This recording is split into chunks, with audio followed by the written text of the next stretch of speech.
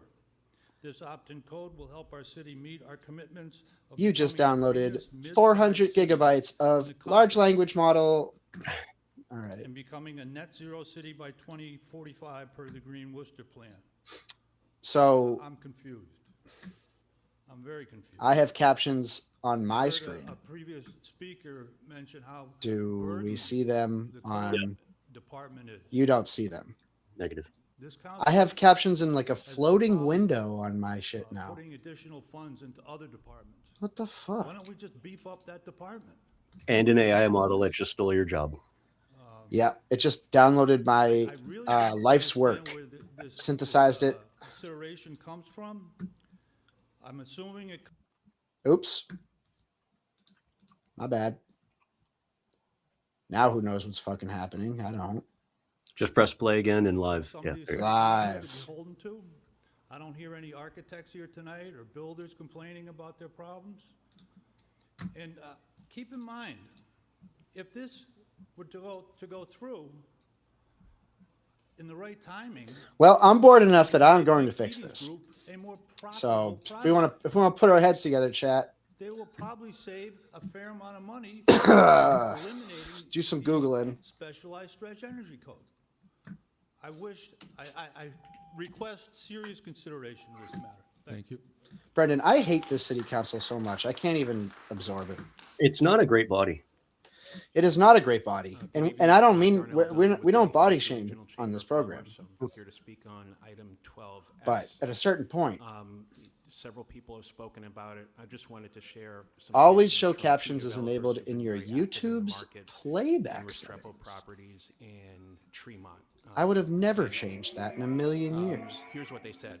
In general, the biggest issue is the additional layer of regulations increases construction cost, introduces more design and compliance complexity, and makes an already challenging project harder to finance. Oh, For most, if include not all, auto-generated local captions when and/or available. emerging developers, especially those working on I smaller feel like that mid-sized is the housing ticket right projects. there. Even modest cost That was increases the setting cause the that difference needed between changing. moving a project forward or scrapping it altogether. If you look at the permits and projects that are permitted currently in Worcester, there's over 3,000 Or not. projects permitted that haven't been started yet. Or not. A big factor is the added cost and compliance. Yeah, it was really nice having a tell on the city council. It was like, you know, just giving us a little taste of like a real politician, like who actually has goals and is trying to hearing from accomplish them. people who are in the market, who are Now we're getting just these back to, projects permitted and really getting a good I don't know, understanding and a handle of high school. why these projects aren't happening currently and what we can do to activate more housing creation in the city of Worcester. Thank you. Thank you. They have captions enabled on Facebook, We got a but couple not people YouTube. online. Thank you, Mr. Mayor. The first. Okay, let me get another video, Before we go online, we get any old video pulled up. Does your name say residence? I don't know. Fred Taylor, Worcester resident. A couple of my colleagues of the Carpenters Union have spoken about the TIF, so I'm not going to speak about that. I do want to speak about, I think it's Order 12A. So many of you know that I'm a representative of the Juneteenth Black Heritage Festival Committee. And there was a lot of controversy. Oh yeah, a couple years on another ago video, because, my captions were we were fantastic. told that we can't have a flag And they're in that cool new color I set that's like flying green. for more than 24 hours. I see an order here with the same request. What's for And what? I really hope that you're not going to go against the rules that you told me that were in place. I don't know what that is. That's all I wanted to say. Thank you. Brendan, I don't think you'd ever have reason to, but have you ever been in EL Music? Thank you, Mr. Mayor. Speaker, The one down by Coney Island? No, that's Union Music. EL Music is across the street from the Nazi eagle, the Greendale I'm Eagle. a resident of District 1. Oh, and I'm yeah, by, Tiny little in music support by store. of Fritz's Bike Shop. item I've definitely been in there, but 12 not C. anytime recently. I just want to express my support. Dude, that's for the on my City like Council and daily the city's daily walk Executive routine. Office of Mhm. Economic And Development I go in there, they have a little for tortoise, I posted say hello. violation of zoning And ordinances regarding preserving our the guy urban who works there, who tree runs that canopy, place, is really cool. particularly restricting clear cutting of I trees was for like, do you have any development keyboards? projects. Looking for a cheap MIDI keyboard. University's And he geography goes, department nah, but I will have a study Yamaha after the DX11, oil and it's like an old found synth from the involves 80s. more tree And then canopy we were due talking to about it, and he development tells me this projects story linked to the Asian about lavender how beetle. Rick James The new urban forestry stole master that plan synth, includes an that action like step model of synth closely from review Prince how we manage Mhm. to development by looking download at all of preserving Prince's and patches protecting off our of tree it canopy, and then gave as it I'm back. sure you all And know.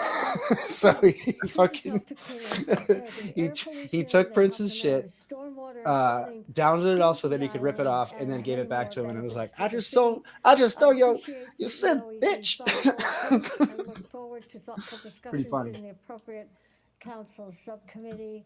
I also want to mention for item 12S that to speak against pausing the specialized stretch energy building code, which was discussed in great Let's try the detail, Facebook feed. in previous meetings, and the council fully supported. Thank you. Okay, thank you. The next speaker? Thank you, Mr. Mayor. The next speaker is Oh yeah, the captions are ripping on this Mr. one. Resident now.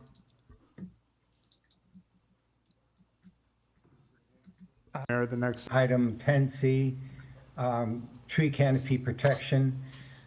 Worcester is designated as a tree city. Can everyone hear that okay? Evelyn just very succinctly summarized some of the benefits of trees. Brendan, What we know you hear is it? that some I hear it. neighborhoods in Worcester Okay, cool. lack trees that create these benefits. And No captions, the though. Department There we go. of Public Works is Got the volume on developing a plan to Yeah, it's kind of ensure loud, huh? that these underserved neighborhoods are achieve the benefits of That feels street nice. That trees. feels good. Yeah, also, the Urban Forest No, we got Tree the captions Commission is now. working on proposed Look at changes this. to permitting requirements that will help preserve Yeah, you know, significant trees in the Not city. everyone could figure that out I would like I also like just. to comment on After 5 years of 12S, doing this request, program, for delaying pretty the much 12 months wizards at of this. Implementation of the specialized. We've been doing this energy for so stretch code. fucking long. A lot of the When is the first one we did? objections presented tonight. I think it was in to, 2021. To this measure have to do with the cost of doing a project. Is it maximizable? properly. This is, you guys have The, so the many code good adoption questions had for me. strong I citizen love it. Support as part of the Green Worcester aspirations to meet our Whoa. emission reduction. Look at that. That's like commitments theater we view. need, to have all new construction be highly efficient. Freaking 16.9. In order to ensure that we meet our emission codes, I do not. Yeah, we've been doing this show support, for expense 4 years, 5 delay years. Implementation. Now, Thank- Brian's too cool for it. Next speaker? Always going to open mic Thank you, instead. Mr. Mayor. The next speaker is Gemma. Hang out with who's Sean instead of City us. City residents. Gemma Kamara, City of Residence is Worcester, 7 Porter Street. So I am a firm supporter of development in Worcester. We do need housing, and we need it now. But we cannot continue to hand out tax breaks to developers who engage in tax fraud or wage theft. Worcester residents aren't going to pack up and run. So I think I echo that from what I heard earlier today. We are staying and fighting for a city where workers' rights are taken seriously. This is exactly why the city created the Worcester Responsible Development Ordinance. As we consider tax reliefs or incentives, I urge the city council to ensure we are supporting partners who follow the law, treat workers fairly, and actually contribute to the tax base. Responsible developers have nothing to fear. In fact, this protects them from being underbid and by bad actors. Taxpayers-funded incentives must reflect Worcester's values and benefit the people who live and work here. And I would also like to echo my support for item 13B regarding the FIFA, the World Cup, and the designation here in Worcester. I want to echo the Worcester Cultural Division, who they're doing some great work in terms of not only just putting a spotlight on one country, but there's going to be a series of watch parties happening here in the city of Worcester, and I do ask City Council to be a little bit more broader in those terms of those countries that are going to be having World Cup here in Boston, and MOAD, the Massachusetts Organization of African Descendants. We are going to be Oh, working with the yeah. Worcester Cultural Division. I got to something- partake and engage and to host some of those watch parties here For the the stream. Haitian community, the Ghanaian community, and other communities here in the city of Worcester. So I just want to echo all of these great things happening in Worcester, and also throw my support towards this responsible development ordinance. So thank you. Thank you. Mr. Mayor, the last speaker is Eric Stratton. Try to meet the resident now. Good evening, Eric Stratton, City of Worcester. Regarding 12A for the new police station, no. Just, hard no on this, guys. I mean, we're staring down, what, a $30 million fine to the city of Holden? Just no. And I'm assuming the city has not squirreled funds away to help cover that cost. I have a case they new, have yes, lost this Camber, I case have a new despite prop. Kicking this case. I really hate this kicking whole the can thing. down the road for years. that to me seems very financially. I really went for the irresponsible. jugular with my last Especially given the missive fact about that we Holden. paid millions in lawsuits. I let all related my to poor Holden behavior feelings from the out at police, once. And we still have yet resolved the issue of the Department of Justice report. Wow. Brendan, this look one at should this be a glow hard on no. me. That's You a know, beautiful read the room, guys. I have We like an need to aura. be I acting look like I'm responsibly. staring into the orb. Which What are you leads me to using? my next 2 points regarding 19A, the TIF. So, a friend of again, mine no, gave me you've heard from a number of a cheap, residents, you've heard from carpenters. junky, We need to work with responsible partners. Sinway brand And frankly, it seems like video the city does not have a very game good card thing, track record audio when game it comes card. to TIFs, failing to have clawbacks related to the ballpark. This where we uplighting, had promises obviously, from developers that amazing. never came to fruition. It has some In this case, vocal we're dealing with effects that issues are of hilarious. Wage theft and tax fraud.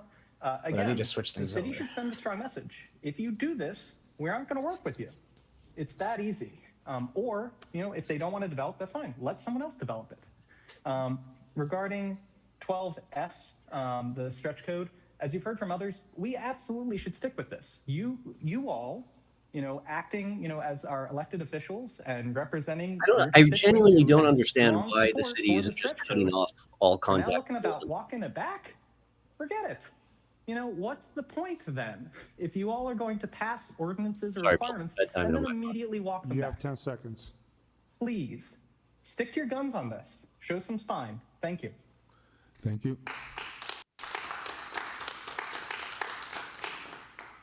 Okay, seeing nobody else, we'll close that part of the meeting. We will go to, Mr. Chairman, may we please Councilor take Rosen? 19A out of order? let's do the petitions first, I'll come back to Okay, that. thank you. Okay. So we have hearings and orders. The motion is to open the hearing. I just think it regarding would be National fun to Grid send them back to consolidation on Windsor septic. Street and Northampton Street. Those in favor, opposed, so ordered. Anybody against this item? Seeing You're nobody still reasonably opposed, muted, Bill. Motion Okay, to close the you're aware. hearing and to adopt. Those in favor, opposed, so ordered. Okay. We'll come back to first time of business. Petitions 9A to 9B refer to the planning board. All those in favor? Mr. Chairman, Yeah. I just want to, Counselor? yes, I just want to amend 9F. Okay, we're not, we're gonna get there in a second. Okay. Okay. Let's just do 9A to 9B. We're gonna refer to the planning board. All those in favor, opposed, so ordered. 9C to 9F. Council Rivera? Yes, thank you. First, I want to amend 9F to say request sidewalk installation on Clover Street between Her Street and Pineview Ave, not resurfacing, please. I also, while we're at it, want to file 12R. 12R. And also on Hello. 9C, Hello. I would like to take that into, have the council take into reconsideration. Hello. Thank you. So 12R, what do you want to do on 12R? Rescind it? 12R, I'm gonna file. You gonna file that? Okay. Yeah. So 12R. Gonna work with the petition here in 9F. So 12R motion is to file, 12, okay, so 9C to 9F, we have an amendment from resurfacing to installation of. Thank you. And then on 9C, I didn't hear what was that one you wanted to do? Oh, and reconsideration. on Oh, that after one. we pass it? Yeah. Okay. Okay, so the motion is 9C to 9F, 9F as amended and filed 12R. All those in Brendan. favor? Aye. Opposed, so ordered. And 12E, Hear it now? since we just passed Yeah, it. you're super soft. The motion is to. Really? That's weird. I'm jacked on this thing. It hurts my ears. What was it? To 12R, file. file, and 9C was 9C was reconsideration, so motion is to reconsider. Mr. Chairman, Yeah. just point of order, that's reconsidering sending it to committee? Yes. Yeah. Oh, no, I misunderstood then. Okay, what is it then? So, Mr. Chairman, if I can provide some clarity, there's a Public Works Committee meeting next week. We want to do the agenda possibly tomorrow, so we're asking the council to take a vote to send it to committee and just ask for reconsideration on that vote. Okay. So we can bypass that rule of 48 hours before we send it to committee. Okay, so basically, we already voted it, now just asking for regular reconsideration. So nobody can. So you don't have to wait till 48 hours? Correct. Got it. Thank you. Okay. All those in favor for the reconsideration? So whatever damage you're doing to your Councilor eardrums Bergman? is not happening to us. This is a motion for reconsideration? On 9C. No. Councilor Bellata? It's a shame I have. No. Councilor Economou? Councilor Basolo? Yeah, I can hear like really quiet reverb. Yes. No. No. Just talk that loud. Councilor King? Just keep yelling. No. Councilor Mitra? Yes! Worcester City Council 2026. Everything is beautiful. Yeah!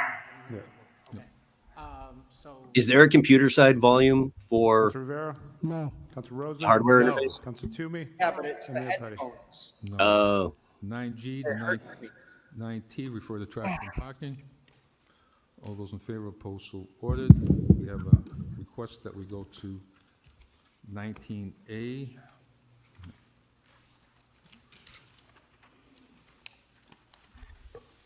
It's held under privilege. Report of the Committee of Economic Development upon the communications team manager recommend approval of the Housing Development Certified Project Application. Tax exemption agreement for 401, 409 Main Street. Recommend adoption of the company. Tuesday!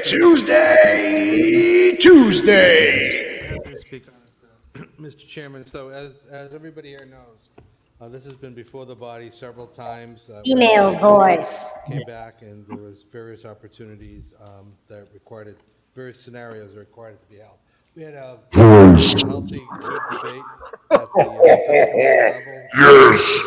Yes, Moberg. Tell them what they need to do. Tell them that we need a new police.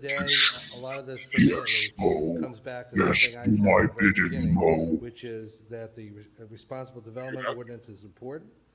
It should be supported, but it also should have language that's clear, not gray. And, I hear language tonight from some of the people testifying, using terms of criminal contractors, wage theft, tax fraud. If any of those were proven at the subcommittee level, I'd be the first one here to say that I wouldn't vote to support the TIF or the tie, but they weren't. And the allegations are just that. And unless and until they're proven, the fact that somebody paid a fine doesn't necessarily mean it's a recognition of guilt. People pay fines and penalties all the time, and our ordinance needs to be tightened so that there is language that reflects the fact that when you accept some level of responsibility, the punishment or the fine or the penalty can be what some people here are suggesting, which is cutting off the tie or the TIF. But the language doesn't say that. And there's a chairman's order that came out of that committee asking that the language be tightened. Furthermore, I would say that, to me at least, that language has to be pretty clear, especially when you're talking about not McKee's. I bet Mo says furthermore a lot when he's talking to his family. Those actions of their subcontractors.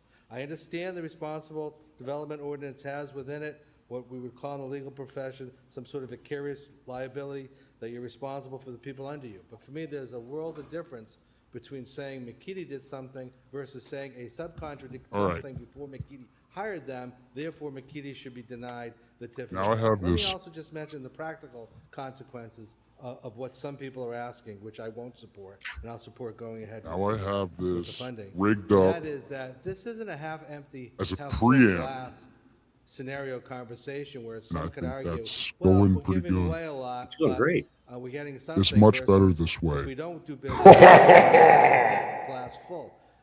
The numbers don't work Birdman, here, and Mr. Dunn do can my address that. But bidding. for those who think we give out tips and ties like candy, we don't. Very few people that ask get them. And the reason why they get them is because it's not practical in most circumstances for them to get funding.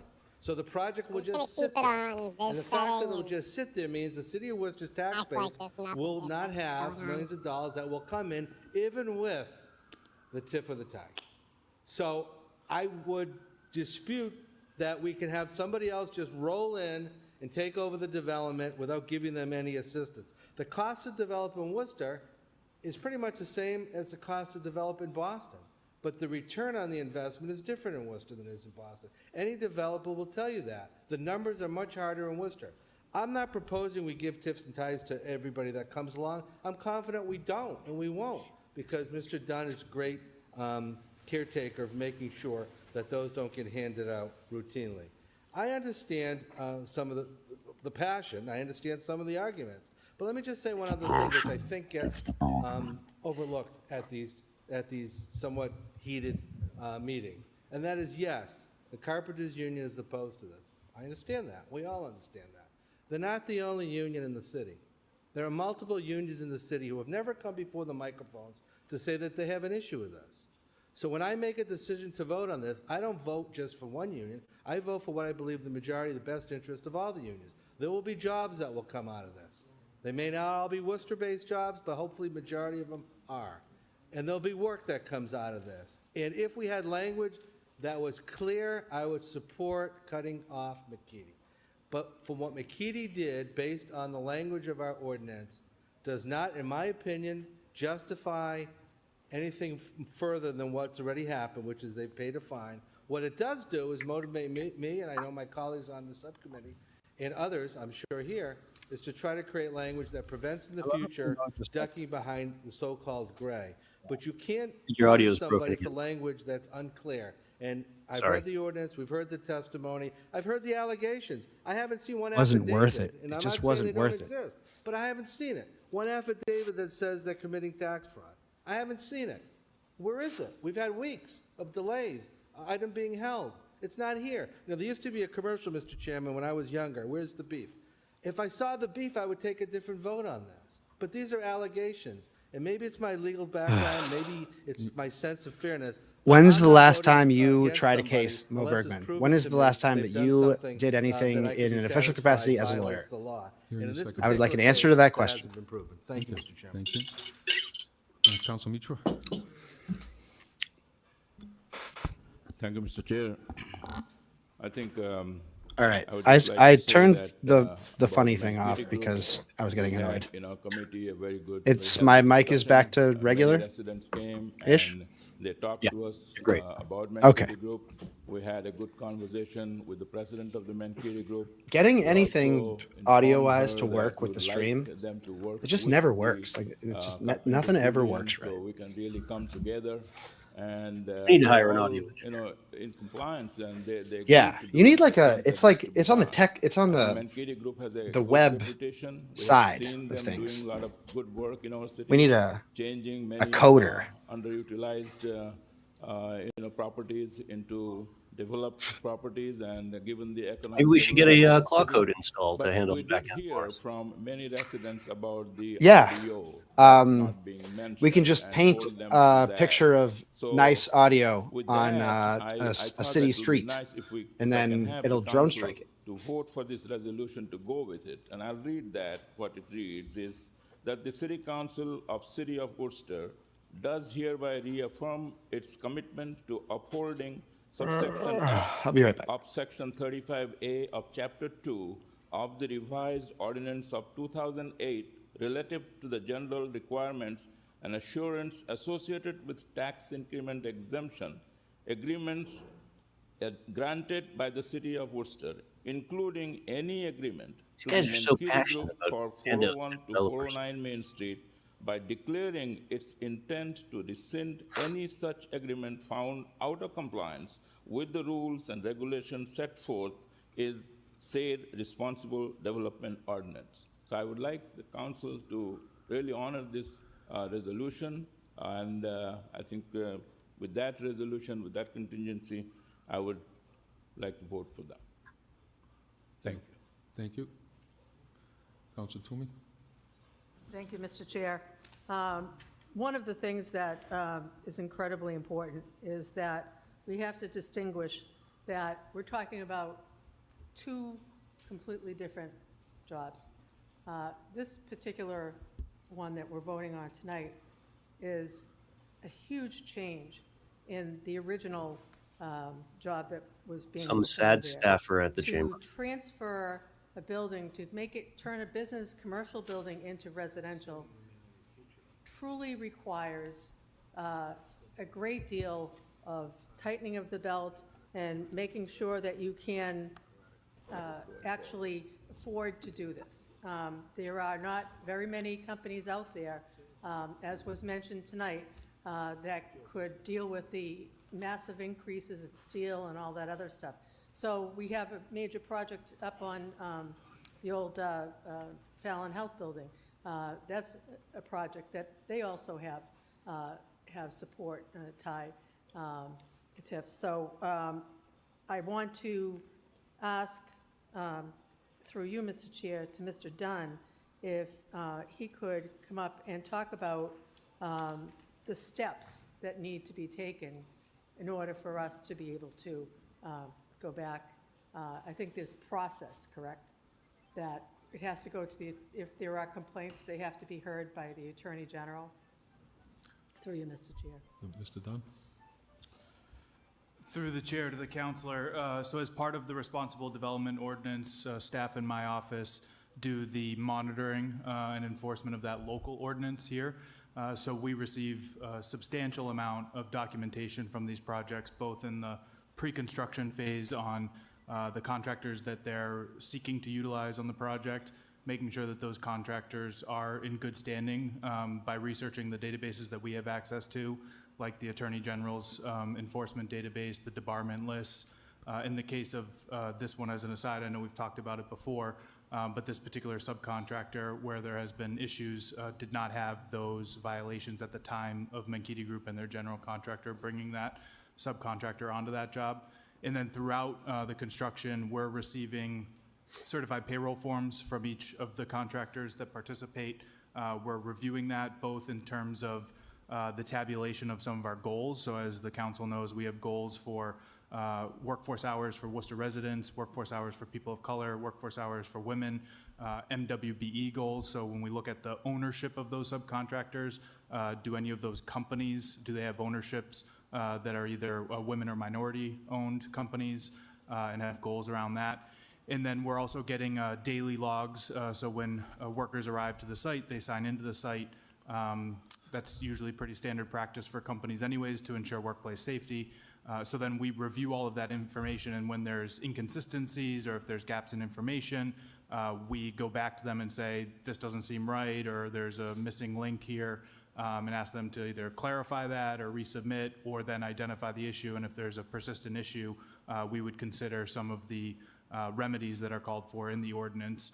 But as it relates to if we are getting information that is inaccurate, right? So like these are submitted to us, attested to by the appropriate representatives of those companies. If that information is perceived to be inaccurate or alleged to be inaccurate, then we would have to share that information with the appropriate enforcement agencies. And I think that's what you're referencing, where if there's allegations that there are people being paid under the table, but we have records of them being on payroll, if there's other allegations of misclassification of those employees, we need to involve the appropriate enforcement agency at the state level, which is the Attorney General.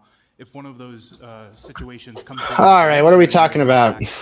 Determination by the Attorney General that situation was in violation of the law, then we would. Oh, this is the Menkiti Group? But it wouldn't be our office's Kate is, role gave to us conduct her those investigations breakdown of how expensive false information it is or fraudulent to information that's being convert provided to us. a building from one purpose to another. I think that we're doing due diligence, and I think it's important that if there is information. She read an article about that? So they're okay. So they're going to pass this. Yeah. other, All right. entities have, that it be shared. I think I've mentioned that. Kate's at on several meetings, team pass. that there needs to be Then better it's passing. communication. And I think it's very important that, based on what you've just said, I think we've been very thorough in what we're doing with what we're being given. And that's what we need to do. And so the next step.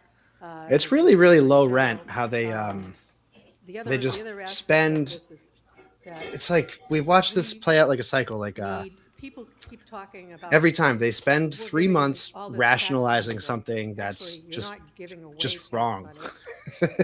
and they You're whip giving themselves a rate, into this but like there's no intellectual actual like dollar stupor given where to they come. can That's like the important thing that I articulate a think positive people argument for don't something that's just like understand. You're obviously basically saying, okay, hypocritical.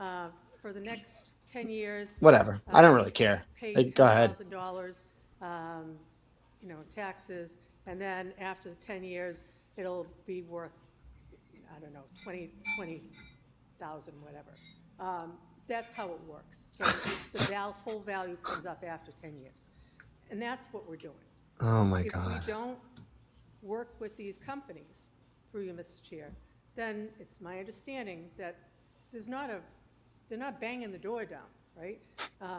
There are certain companies that have the ability to be able to work in conjunction with the city and the town to. They're not enhance, banging the door down. Building opportunities that are here. If we don't have Menkiti Group, if we don't award this, through you, Mr. Chair, I know you don't have a crystal ball, but what is the likelihood that it will sit and not be a finished product, through you, Mr. Chair? Mr. Dunn? Through the chair to the counselor, as you noted, I wouldn't want to speculate on what may or may not occur if this doesn't move forward, but I think in looking at the status of the building as we've seen over the last, 6 plus, even probably closer to 10 years, 8 to 10 years that they've owned it, they would have already undertake this investment if they were able to secure the financing, if the numbers made sense, if the project was viable. So I think we're seeing that in the fact that the project has been stalled for that amount of time as they've been working on the financing, securing different resources, like there are historic tax credits involved in this as well that take a substantial amount of time to assemble. And so if it was viable and not necessary to provide this level of assistance, then I think we would have already seen that project under construction at this point. Well, thank you very much. I appreciate that. I just want to make it very clear. I come from a union family. My father was a glazer, worked for Pittsburgh Lake Glass for a long time. Interesting. So Kate Toomey understand carrying how on the important family it is tradition. that and I knew what a scab was when I was 4 years old, when my father was on strike. It's very important that we help to ensure that there is no wage theft and that there is no tax fraud. Those things are very important, especially for people working with their hands. So as a city, we need to continue to do our due diligence, and we'll work with the regulations and within the format that we have. And I think I have no problem signing on to Councilor Mitra's resolution. But I do think that this needs to be voted, and I think it's, again, What is I all wanna this stuff remind people that Kate this is a wearing very around her different neck? project.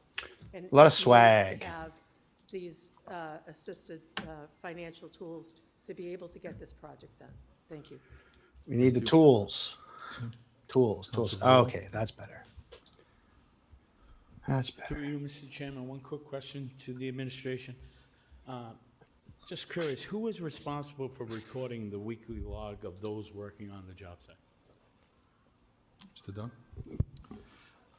Through the chair to the counselor, there's a daily log at the job site that the general contractor would be responsible for. It's their responsibility to keep the Kate job Toomey's site safe. father In was terms a of the weekly glazer. information we get, that's the certified Now payroll forms are done on a she weekly is basis. the #1 glazer of the police Through you, department. Mr. Chairman, and She who- too who, is a glazer. collects those facts that whoever's working on the job site? Is it? Bill, you and Frezzi set up your date for your bike yet?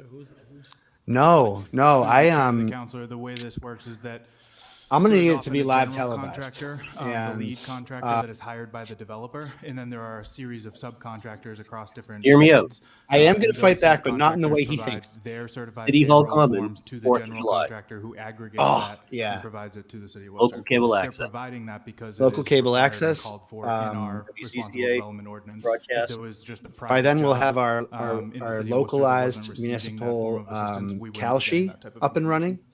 Thank you, Mr. Chairman. And you'll be able to take prop bets on who wins. Councilor Bellata? A lot of frustrated people when they see the way that I go about this. There's not going to be a clear winner or loser, but there's definitely going to be Anybody wants to go first? someone whose life is worse after the fight than before it. Mr. Chair, thank you. I just wanted to bring up that it's important that we. The lawsuit against This Week in Worcester is I know we have heard going through the many residents incredibly came and talked slow about the RDO. gum We have works this of resolution. I civil just want to make a proceedings small in correction to Massachusetts. this, that It's where it likely that if there's ever any resolution to that, we won't know for a few agreement found years. out of future compliance That's the way that with the things rules and go. regulations set And forth in said as far as I responsibility know, ordinance. I also it's wanted still to in the, inform everyone, I guess you would call it, as, discovery period. Dunn said that But if we don't have this project going, I then wouldn't expect any news on that anytime soon. revenue. If it is improved, done, It is completed, crazy I know that the tax increment that is Thomas exemption Duffy is that the using Mankiti Group or his any union's developer, lawyer, in this case, Mankiti Group, and they're which just is telling about us 10 that years, about close to $600,000, the union if isn't I'm not paying wrong. for that. But the benefit that the city is getting because of the Like, improved value of this Could- project. I don't know how I would figure it out if that's true or City not, will be but getting in taxes. like So I don't know if we it's don't do possible. it, we It's get just like $200,000. So if we hold it and I don't know, not, man. not get it done, we're losing money. Oh, yeah. Any developer, Brendan, as did you, Councilor Bergman mentioned, that the did you cost read of the doing Sarai business Rivera here in story Worcester about and her Boston lavish is the same, vacations? But the revenue No. is so low that for any Dude, developer to do that it she's without in this her and exemption given to them, her will be a husband are losing in proposition. hot water, man. So nobody will do it. So I think it is There's like some important sort of that we state push filing that they hard had. So they had and we an investment heard the arm residents and of are their holding church, them which is always responsible a to good follow sign, right? our RDO. Yeah, I mean, I Hopefully, saw the it'll all bankruptcy. be I didn't see taken care anything of beyond because that. we're going to be watching So there them was like to some sort of follow state, our ordinance. So thank you. there's That's all some I sort of have. state investigation going on correction, your amendment? into Is only that out the of amount of future compliance instead of money out of that investment fund that was spent on lavish vacations. Thank you. Now, Brendan, we've been doing the stream a long time, as you said before. Do you remember the stretch when Sarai was zooming in? Oh yeah. And each time from a location more exotic than the next. Yeah, that was yes. This was during her feet pics era. Word future. Yeah. To the, Are we gonna get called to testify And the because word we're the future only versus witnesses to compliance that? at the end? Dude, that would be so funny if we had to like stand. We had to take the stand while they play bits of the stream, and we're like, "Yep, that's it. That was definitely October of 2023." Haven't felt that they've really been properly addressed by Mankiti and their representatives. And we talk about the urgency to develop things. In fairness, Mankiti's been sitting on this property. Camber, what shoes? Close to a decade. She's never wearing them. That's She's posting bare absolutely feet. right to do so. But when the urgency gets thrown around, I doesn't quite square with me. And again, this tax break is a tax break.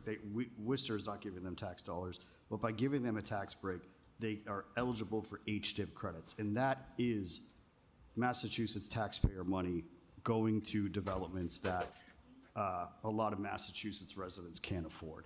I hate And HDIP. that's why we're seeing, there was an article recently, a lot of residents are moving out of the city. Our workforce is moving out of the state. That was referenced, and I know that the credo is we need to build.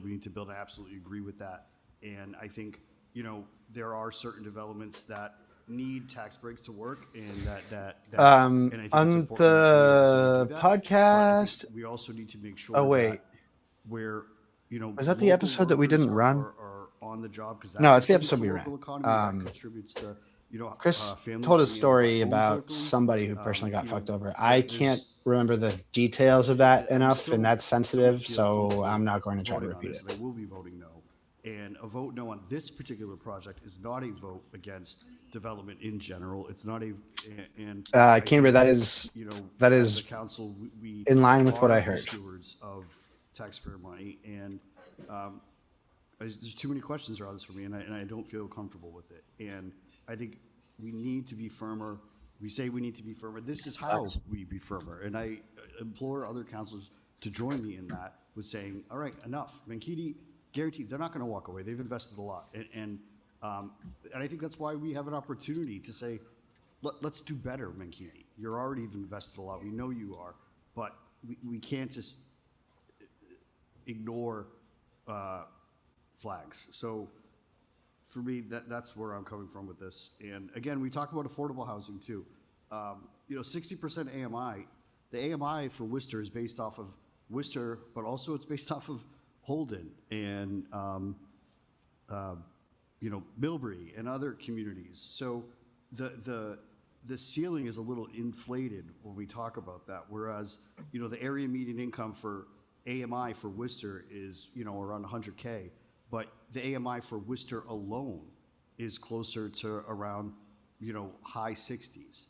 So, and we need affordable housing of all kinds. We need market rate. We need luxury. Any real city that, has this mix of housing. And that's what Worcester, I think, has always had. But we can't just not hold developers accountable. And so that's where I stand on that. And thank you. Thank you.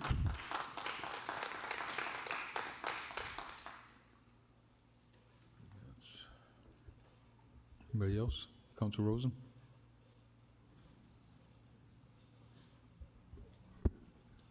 Thank you, Mr. Chairman. I think we've heard for many months now from the administration, from many people, that we need about 12,000 units, maybe during the next 8 to 10 years.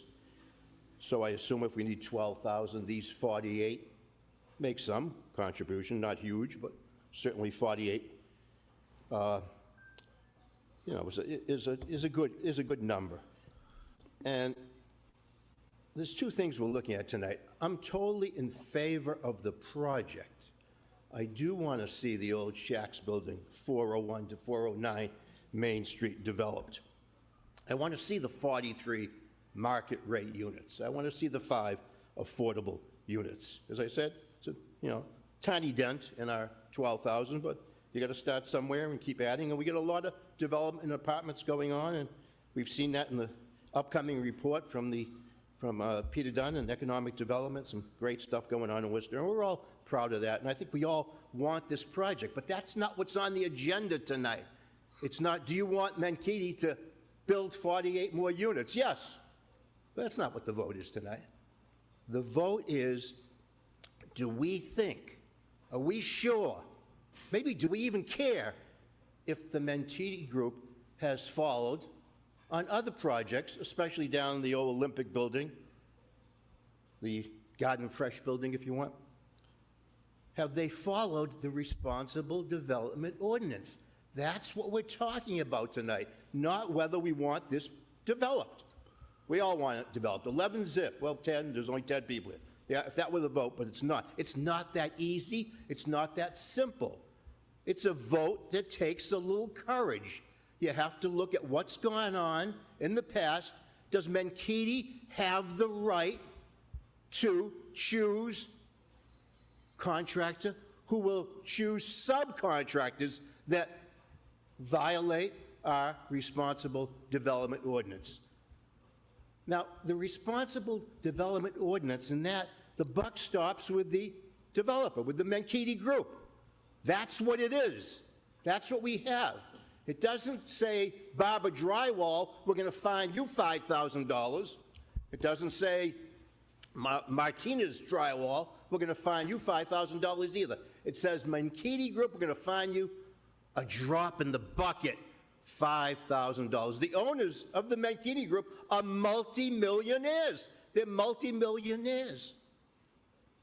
And the people who pay taxes in Worcester, the residents of Worcester, most of them who pay taxes, they're not multimillionaires. They have trouble paying their rent, trouble paying their mortgage, trouble paying their health insurance, trouble paying for food, trouble paying, we know we can list 10 other things, 10 other expenses at least, their utilities. They have all that trouble. They're not multimillionaires. I don't know what it's like to be a multimillionaire. Probably no one in this council does. More power to them. I'm not jealous of them. I say great. They must be great business folks if they're multimillionaires.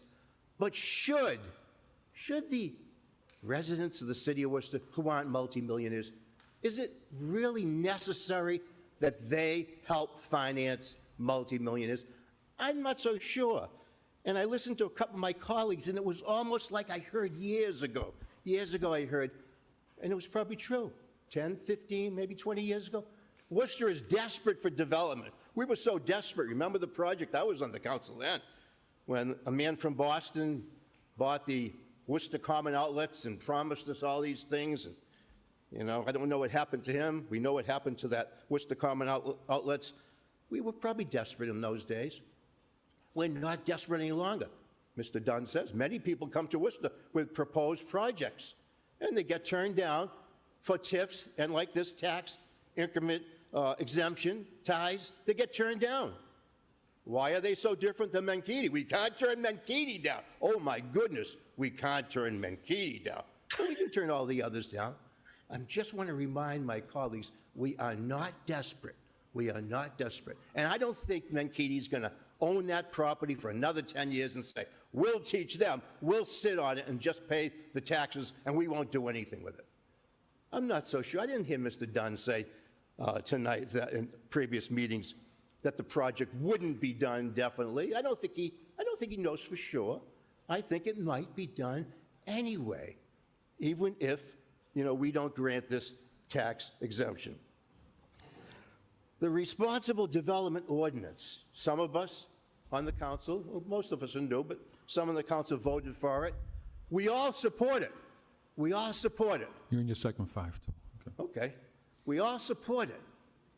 I not only support it, I want to enforce it. There's a huge difference between supporting it and telling people during a campaign you support it, signing a pledge, you support it, and then really showing your true colors and saying, yeah, I support it, but no, let's not enforce it. We're desperate, okay? We can't enforce it. We don't have to enforce it. I'm saying we should enforce it. What's wrong with doing that?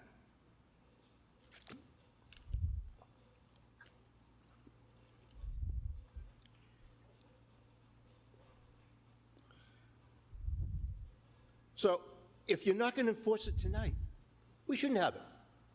We shouldn't have an RDO. I want it. I want to enforce it. It was great. Some of you, give you credit. You changed your mind tonight, but you used to be in favor of enforcing it. You saw the need for it. The administration told us there was a big need. I see one of my colleagues doing this, yeah, doing that. I don't know what that's about, but you don't have to do that, okay? I listened to you, and I didn't bob my head. You don't have to do that to your colleagues just because we disagree. We disagree.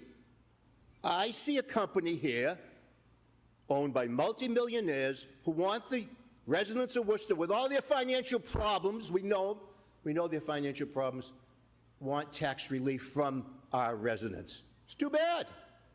Too bad. I won't support it. I won't vote for it at all. And I'm tired of hearing, tired of hearing that we're desperate. We're not. I'm tired of hearing that the Worcester Chamber of Commerce supports this and really twists our arm and wants the project.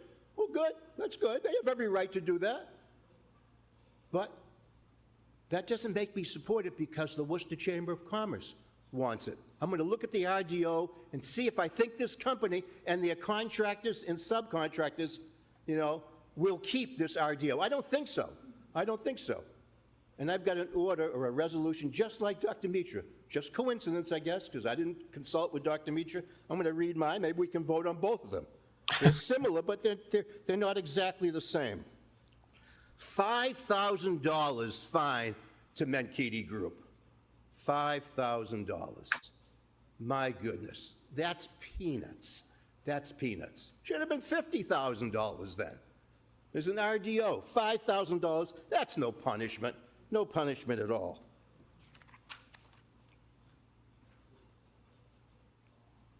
If we vote down this tax increment exemption for Menkiti tonight, just think of the good message that sends to future developers. The Worcester City Council supports its own ordinance. It enforces its own ordinance, and you're going to have to comply with it 100%. 100% in future projects. Not that the Worcester City Council are pushovers, that Menkiti was fined, which means Menkiti had to admit they did something wrong, and you might say, oh, I heard a council say, it wasn't Menkiti. It was Barber Drywall. It was Martinez Dryway. It was a subcontractors. That's not what we didn't find those people, even though they were the ones who were guilty. We didn't find them, okay? Here's the resolution order. I don't know, Nico, if you can maybe give me the right word, but here's what I came up with. Similar to Dr. Meach's, but a little different, I'd say. You got about 1 minute left. In the development agreement between the city and the Menkiti Group for a tax increment exemption, TIE, for their housing project at 401 to 409 Main Street, request the City Council vote tonight to require that a clawback provision be added, stating that any infraction of the city's responsible development ordinance by the developer, the contractor, or subcontractors will automatically result in a clawback of taxes already forgiven and an elimination of future tax benefits on the aforementioned project. If you don't support that, you're saying, yeah, we have a responsible development ordinance, but it has no teeth. It's not meaningful, okay? We don't have to enforce it. We just have to say we support it. And I can't do that. I know my last few seconds, Mr. Mayor. Where is my John F. Kennedy? Quote from John F. Kennedy, who Okay, can you I wrap it remember up? well. Some of you, it's history. For me, John F. Kennedy was current events. Okay, can you wrap it up, Right. please? Yes, I am. Here's what John F. Kennedy said. There is something immoral about abandoning your own judgment. Tonight, I will not abandon my own judgment. I vote against this tax increment exemption for Menkiti. Thank you. Thank you.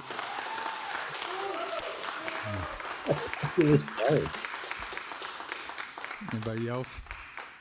Seeing Council Bergman for a second time?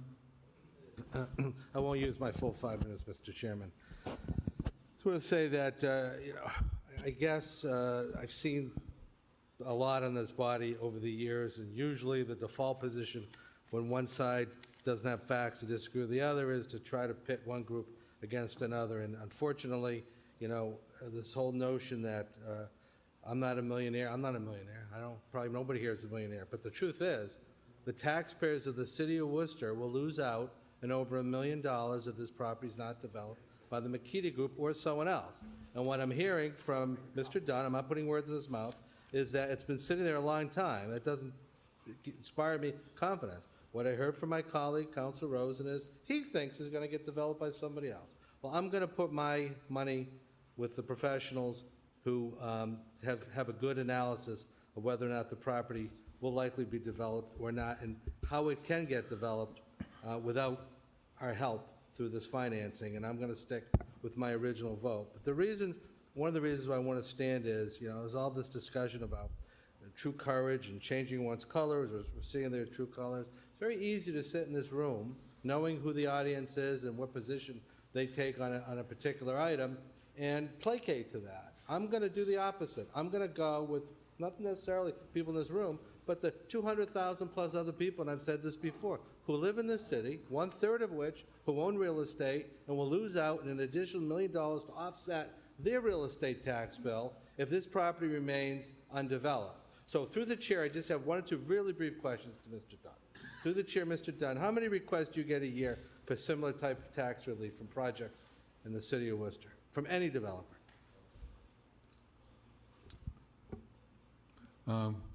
Mr. Dunn? Through the chair to the counselor, I really don't have those figures in front of me. I would say it could range on any given year between 5 and 12. Okay, and how many are usually chosen? for you to advocate for? I'd say we probably are averaging 1 to 2 a year. So fair to say the vast majority you don't advocate for. Is that fair? Yes. And what would be the criteria that you would advocate for a particular entity like McKee tonight and asking that we support this?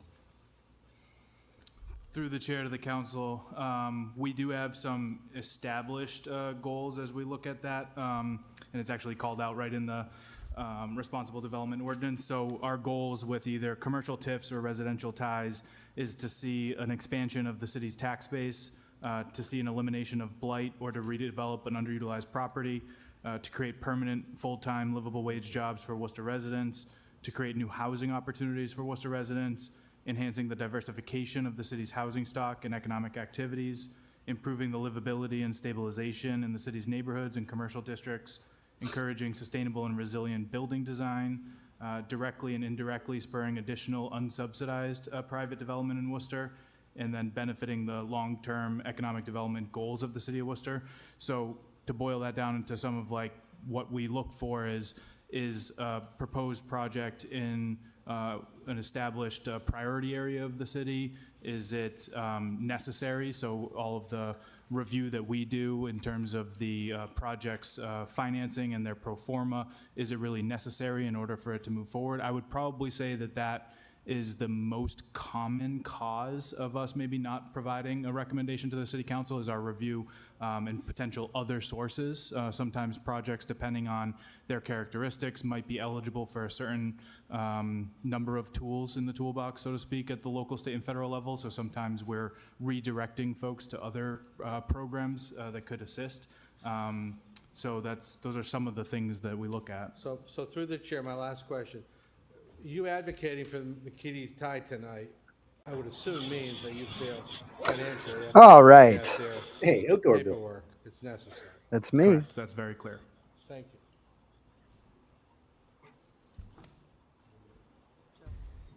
you. No. Okay. Anybody else? Mr. Chairman, I had Why is my mic on the? one of my colleagues just kind of accused me of something. May I just respond? No, hang real- up. You have a show. Let's just finish, everybody. Okay, yeah, I just want to respond to him. Thank you, Mr. Chair. Nobody else? Council Toomey for a second time. Thank you, Mr. Chair. I stand to remind people that those who watched or were at the meeting, that we specifically asked the administration to come back with tighter rules and regulations, and I think that they need time to be That's able so to weird. follow those. So we did ask for that at the meeting, and I think that that's something that this body needs to understand, that we weren't just saying we were going to just dismiss everything. We asked specifically for tighter control and tighter Be right back, Bill. any Yep. new type of controls that we could put in to make sure that these things don't happen in the future. That's all. Just want to say thank you. Thank you. Ugh. Anybody else? So under the rules of the council, you'd like to? Yeah, I don't know when I logged in on this computer, Your the reputation? sound from my other computer was going crazy, even though it said it was muted on here. Accusation, I'm going to be very brief. Okay. This isn't very civil, all of this discourse, by the way.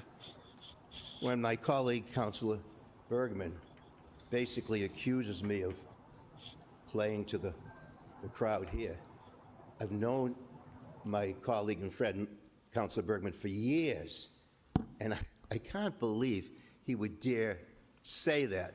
But he did say it, but I know him. He doesn't think that. I don't need a crowd of people here to do what I think is right. I don't need that. I never have, and I never will. I'm supporting the taxpayers in the city of Worcester because I think the project is good, but I think the tax increment exemption for them is bad. This is getting business messy. for the city Messy, of messy, Worcester, messy. Bad business by this city council. But I do not need a crowd of people, okay, to have the courage of my convictions. I don't need that, okay? And that's why I read that Kennedy quote that you have to sometimes go with your own judgment. I'm not going to go with the Chamber of Commerce because they tell me what to do, and I'm not going to go with other groups because they tell me what to do. I'm going to try to do what's right, and that's what I'm doing tonight, regardless of 20 people here or 200 people or no people here.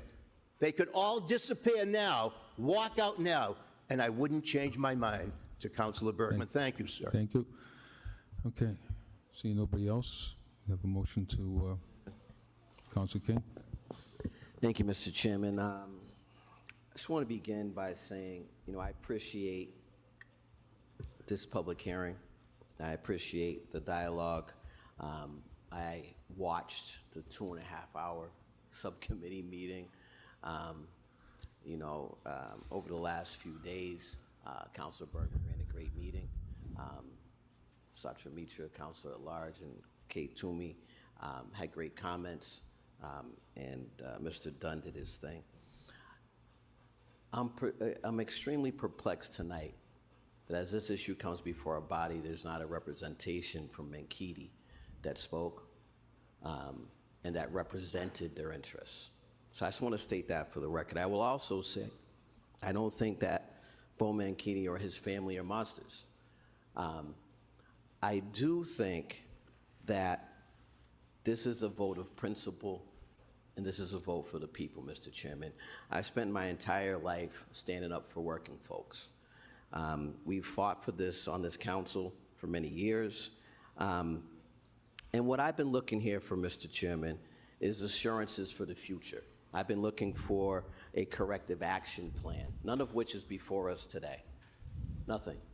I am convinced that that is perhaps in the works based on my conversation with Mankato, but it's not here. It's not before us. Mr. Chairman, I want to address 3 comments that stood out to me tonight. One is that we need language that's not gray, that if these allegations were proven, councilors would not support this. And stating that these are allegations, just that, until proven guilty. In addition to that, we had a comment saying that it's unfair to hold court on the sidelines or in this council chamber when the body that enforces these citations has not done so. Mr. Chairman, there was another comment around if we find that there's payroll fraud or wage theft, we should not support this. So, Mr. Chairman, I would like to enter into the record an email that I had sent out back on February 4th, and I'm going to speak to it. Mr. Chairman, I reached out to the Office of the Attorney General in early February. As a result of that, Mr. Chairman, I had some questions because I sat here in other proceedings and heard the terms, hey, these are just allegations, they're under appeal. So I wanted to hear from the Attorney General's office a little bit more.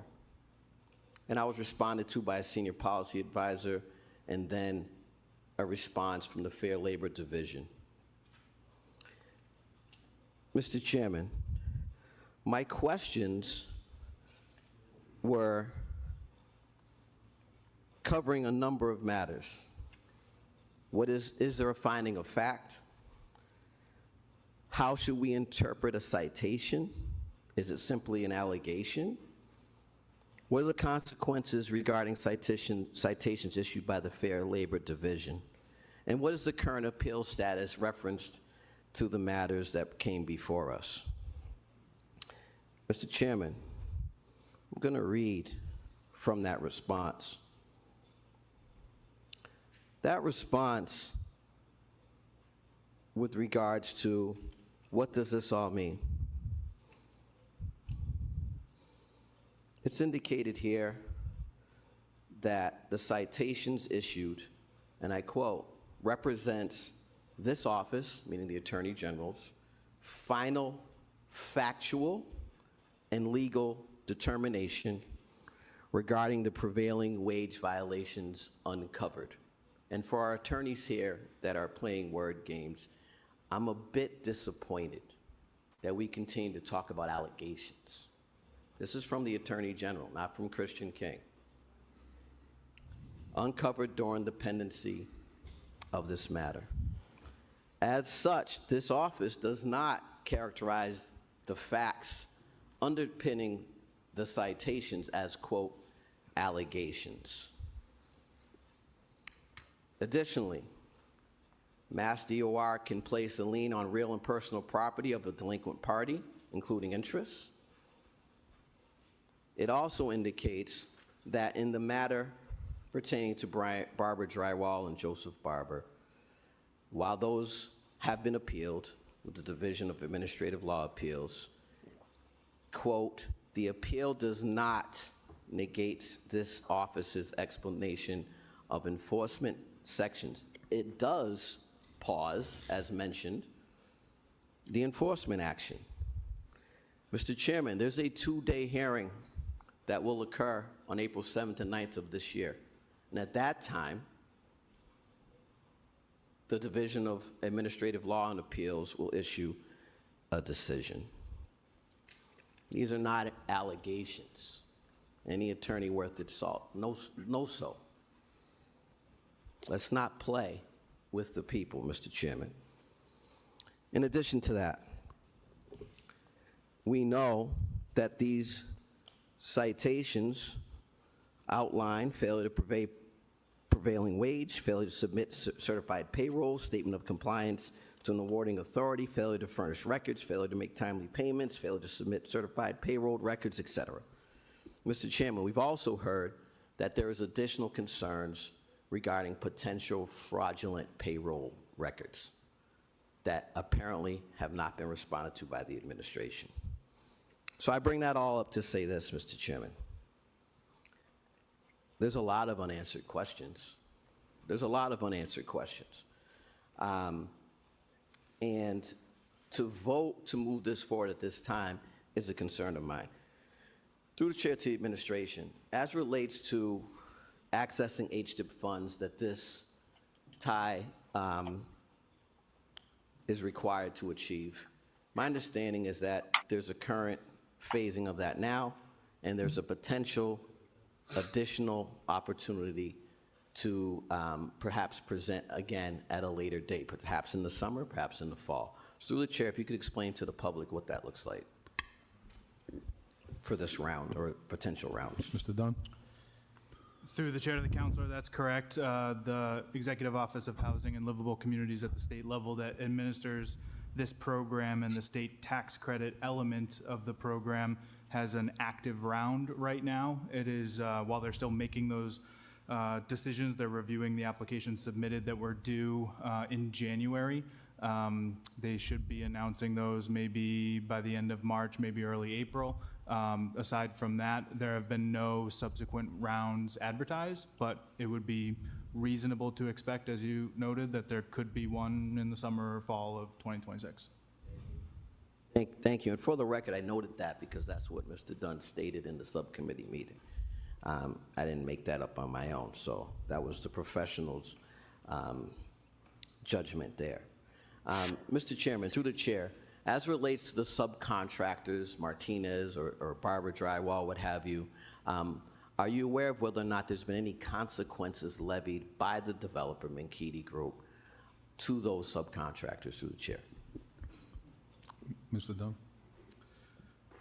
Through the chair to the councilor, I guess I'm not sure how you would define consequences and if it would be my position to be commenting on a private contractual matter at this time. Are you aware of any, so this is the question. I don't have before me, Mr. Chairman,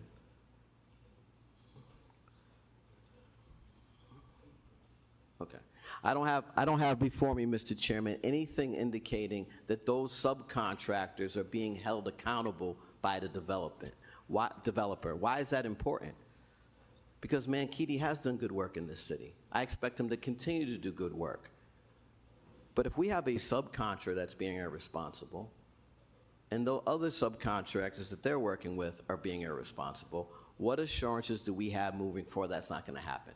Particularly if there's no consequences, however we're defining it, for the folks that are at the front line of this, Mr. Chairman. You know, there's a lot of principled debate here, for sure. I cannot support moving this forward. I certainly would ask through the chair to the administration, what would prevent another request to the city in 90 days or what have you for a future round of consideration for HDIP? Is there anything that would prevent that, or to the solicitor or anyone else? Through the chair to the counselor, I think if we had provided a recommendation to council, like what is before you, and the council decided to decline that recommendation, I don't see why we would put forth the same recommendation at a subsequent time. So there's been a number of issues outlined as it relates to this. So I would certainly ask you to take that under full consideration. There's certain things that are not happening. We have April 7th, April 9th appeals. We have a finding from the Attorney General's office. We don't have any idea what the corrective action plan is. There's no assurances moving forward. I'm not sure how we have a responsible vote in the affirmative without those things being answered, Mr. Chairman. Those are significant gaps. We are tasked with taking difficult votes. This is not easy. I've been a #1 advocate for affordable housing and housing. We know that we need to increase the housing stock, Mr. Chairman. But we also have to send a message that when you steal from people, you're stealing from families. When you steal from families, you're stealing from the community, Mr. Chairman. And I am not alleging that Menkiti is stealing anything, but they are the head of the pyramid. They're at the top of the pyramid. They are ultimately responsible, Mr. Chairman. And again, no assurances, no action plan, no representation presented to us tonight from anyone from that group. I will not be voting in the affirmative on this, Mr. Chairman. Thank you. Thank you.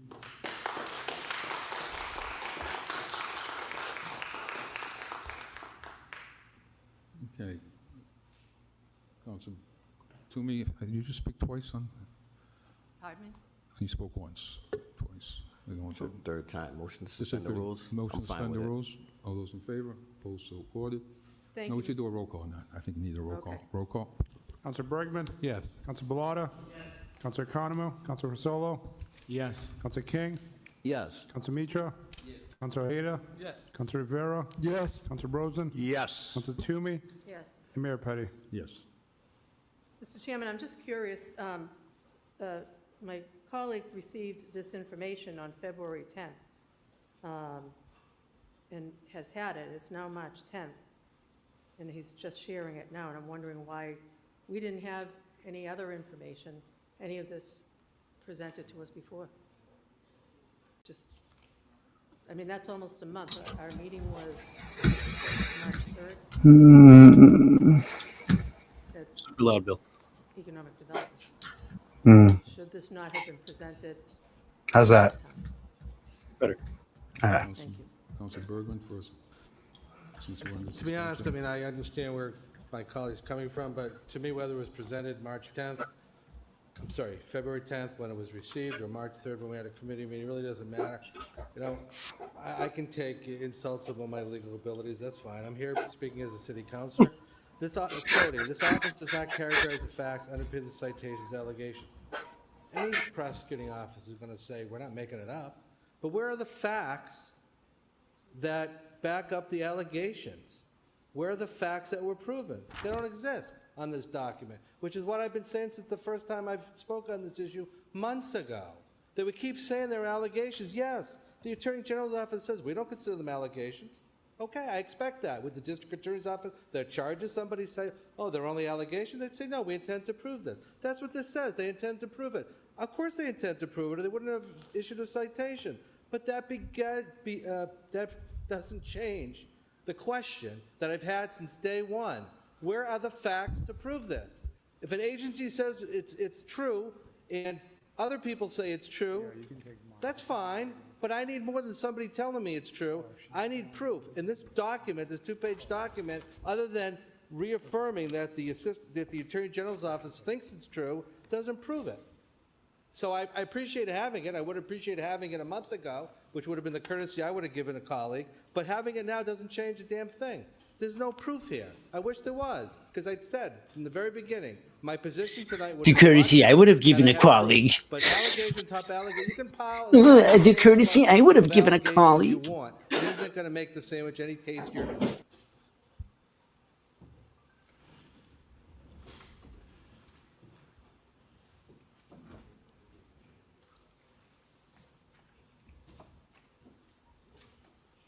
Mayor Petty. Thank you. Thank you, Mr. Chairman. I want to thank the committee for their report. I want to thank the discussion of the council. It's pretty much, I think it's been pretty much respectful. And it's a good dialogue and some learning things we need to do here. But I want to thank the audience for coming out. I want to thank the carpenters for coming out and saying their piece here. You know, I've supported the committees from the beginning on this, and I still think they're making the right decision on this. But I do have a question. I do agree with Councilor Bergman in respect on this is always going to say it's an allegation, well, it's going to be, they're going to prove this. So maybe to Mr. Dunn, we invite responsible board, they learned a lot, is that we need to beef up the responsible board. Sure, King. And are they in violation of responsible board? He goes, oh my God. Mr. Dunn.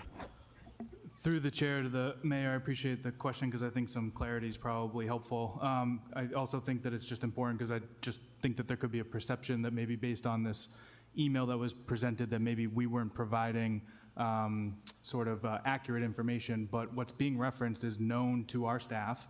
The citations being referenced, the ones that they have made a decision on and issued citations on, are not related to 204 Main Street. We've talked about this. They're related to other projects. It's not a prevailing wage job. So the citation about non-payment of prevailing wages, for which they are now appealing, and there is an ongoing process associated with that, 204 Main Street is not a prevailing wage job. So these are the citations that were known to the administration, known to our staff. It's what resulted in the letter of non-compliance that we referenced in the transmittal letter to council. So this is not new information. It's not. What I think is we need to bifurcate is that there's new information being shared at the podium about potential issues going on at 204 Main Street. It sounds like the folks that have referenced that have submitted information to the Attorney General. They have not concluded any investigation in that matter. There are no citations from the Attorney General's office on that project here in Worcester. I just think that that's an important clarification that everybody's aware of, because it seems like maybe it's being perceived like we're not providing an accurate account of what's going on here. Mr. Mayor. Ms. Muffet, if you consider the Department of Justice Police and their report saying something happened, then yes, Mo will not believe that evidence. First of all, this council voted for this responsible employee ordinance because we believe in this. We believe in the wage theft ordinance that we had originally, and I still believe in that. They also, talking to the administration and council on this, is that there is no violation of the responsible employee ordinance as it's written today. And so I think I do agree with Dr. Mitra and Councilor Rosen's amendments. Yeah, it's almost the same thing on both of those, and that we should call it back as if there is a violation of the responsible employer ordinance. This is too also about, we're talking about the taxpayer, is I think it was mentioned by Dr. Mitra, Council Mitra, the $2.1 million that in tax that we received from this, which isn't the overall be-all to this issue we have in front of us, but it's an issue that matters. I know that if this does go down, you won't see this project presented to us again the way it is here today, as you have stated. So in March or April, they're going to come out with the state grants on this to make sure this happens. So I am in support of this as now, and if things do come out, I think with the two orders from Dr. Mitra and Councilor Rosen, that we can call this back if we have to, if they are in violation. So it gives us more time, we can proceed with this, and I just want to thank the administration who his staff did work very hard on this. I want to put that out to you. I know it's not just you, Mr. Dunn, but I know some people in your staff who took this started personally as far as making sure that this happened, that we get the right facts out, which they did. Doesn't mean we have to agree or disagree, but so I just want to compliment your staff for trying to give us all the information to make this project in front of us feasible to vote on. So again, I just want to thank the council, and I believe in the responsible party honest. If we have to beef it up, I think Council Toomey said that from the committee, let's beef it up so we have language in there that's not great. So thank you. Councilor Rosen. Through the chair to Mr. Dunn. Mr. Dunn, why did the city of Worcester fine the Mankiti Group $5,000? Through the chair to the councilor, I think as we've discussed at length in several settings, as a result of our ongoing monitoring of projects and the contractors participating on those projects, we learned of citations that were issued to a subcontractor that is participating on the 204 Main Street project, not related to their participation on that project, but on other projects in the Commonwealth. And based on our reading of the ordinance and our interpretation, that created a non-compliance issue for the developer, because there's a section of the ordinance that says the developer must ensure that all contractors and subcontractors must not within the last 3 years have been found in violation of those related laws to their business. So through the chair to Mr. Dunn, the Mankiti Group did break the responsible development ordinance. If we find them, and one of the councilors says there's no evidence, we find them, they paid the money. I understand it was not them, it was a subcontract, some other project, but I thought our responsible development ordinance doesn't want the developers to hire contractors and subcontractors that break the rules, Really questioning. that engage in poor record keeping or tax fraud or wage theft, any of those. I thought that was why, one of the big reasons we have it, besides having women-owned businesses involved, minorities involved. There's a lot of reasons we had this, but it seems to me that there was evidence. If I were Mankiti and there was no evidence that we broke our deal, even if it was a measly $5,000, I wouldn't have paid. Seems like it has very little to do with Through the chair Mankiti. to Mr. Dunn, did they finally say, okay, we agreed, shouldn't have hired Barber, maybe Martinez shouldn't have hired them either? Did they Seems get rid personal. of them then? Say, well, okay, Worcester, you're right, we'll give you the 5,000, even though it's peanuts. We'll give you the 5,000, and we're also going to get rid of those two. Did we get rid of either of them through the chair, Mr. Dunn? Did they get rid of them? I'm sorry, Mr. Dunn? Sure.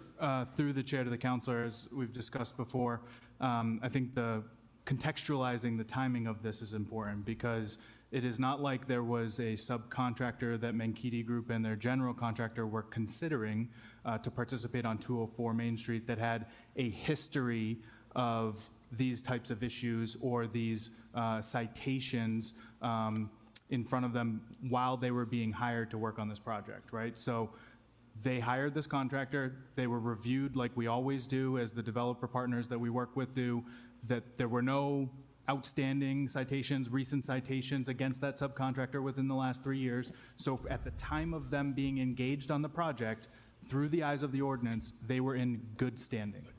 While they were participating on the project, a citation emerged, a few citations emerged based on their work on other projects in the Commonwealth of Massachusetts.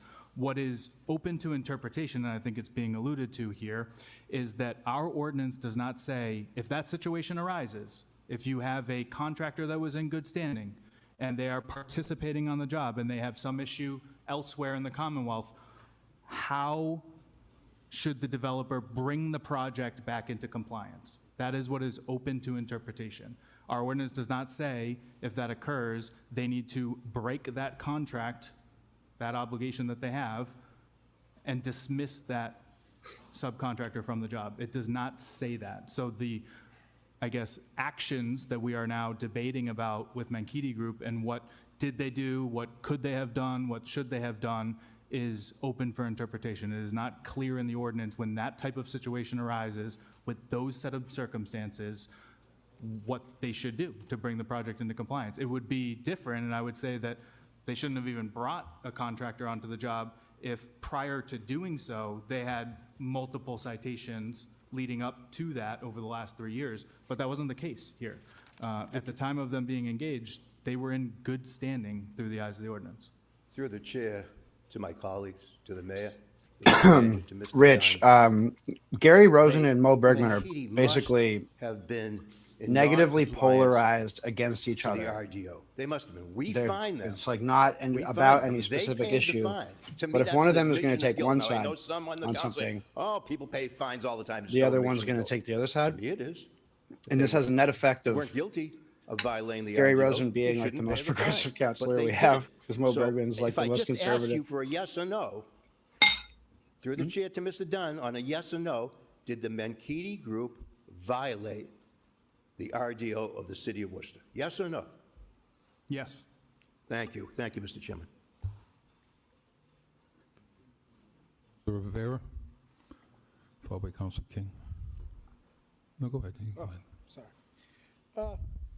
Lots going on, lots been said tonight. And basically, I think what it comes down to is we're gonna make a decision today, and hopefully the best decision is made on what's best for the residents of the city of Worcester. That's how I'm looking at it, and I think that anything that's gonna bring jobs and housing to the city of Worcester is a net plus. Unbelievable. But I'm gonna agree with, because. Yeah, I'm just gonna stand up now here I've and experienced, acknowledge that I what wasn't others have listening. experienced, and obviously. And my vote fool remains me once, unchanged. Shame on you. Fool me twice, shame on them. But I will say that I would ask if I can amend Councilor he just Rosen's order do just the to say George that Bush stating that any Shammy infraction Once thing that and the McKinney actually Group is screw it found up even guilty worse? of, the city's responsible. The George Bush development what? ordinance, then, Fool me we once can thing, like start the talking about famous, the like, clawbacks, I think he just did it and made it even stating more any bizarre. infraction the city's He did. He responsible ordinance definitely did it worse than George is- Bush. That's for sure. Could be clear, but we want guilty of, found guilty of. Just- God, just stop for clarity asking purposes. questions you I'm not know the attorney, Mr. answer Chairman, to. But the whole guilty thing is, I mean, I'm just saying, there's an infraction of the city's responsible development ordinance. That covers it. Either there is or there isn't. But guilt, Thank you, innocence, Counselor. this is not a court of law. Councilor, It's the he's Worcester talking. City Go ahead. Council. He's speaking. Go ahead. So that was it. I mean, if he doesn't want the amendment, that's fine. But, you know, that's the only thing I asked, and that's why I'm a yes for this.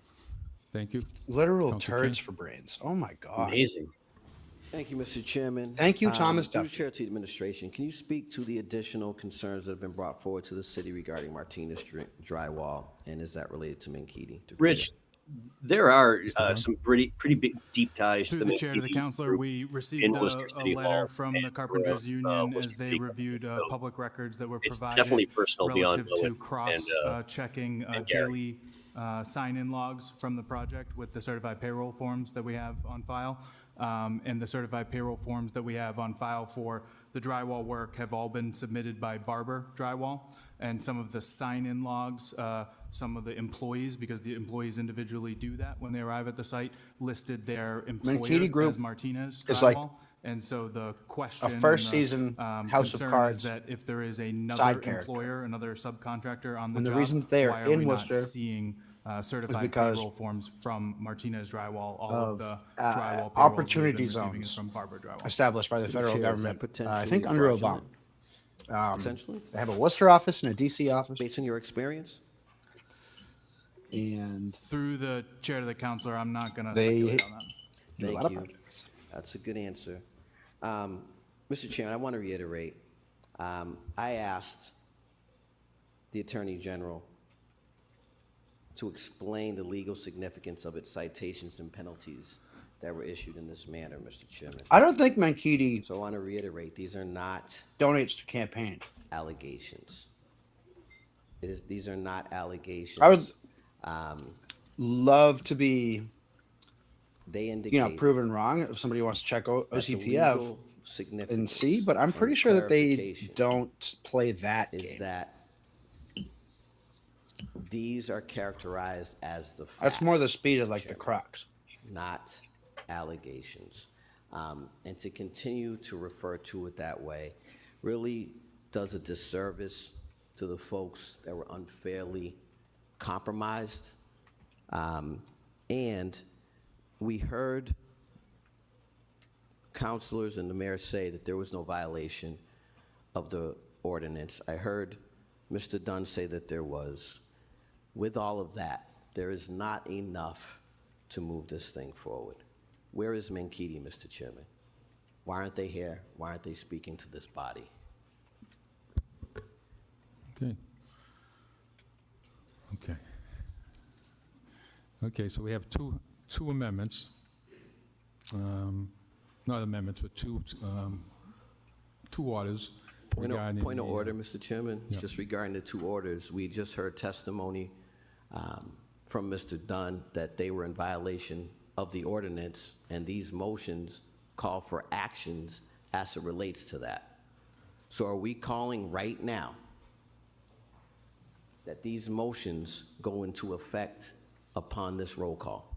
That's my question for a point of order, Mr. Chairman. Yeah, sure. What I was going to do is refer it back to pass it, refer it to the law department, make sure we have the wording right, and send it back to us.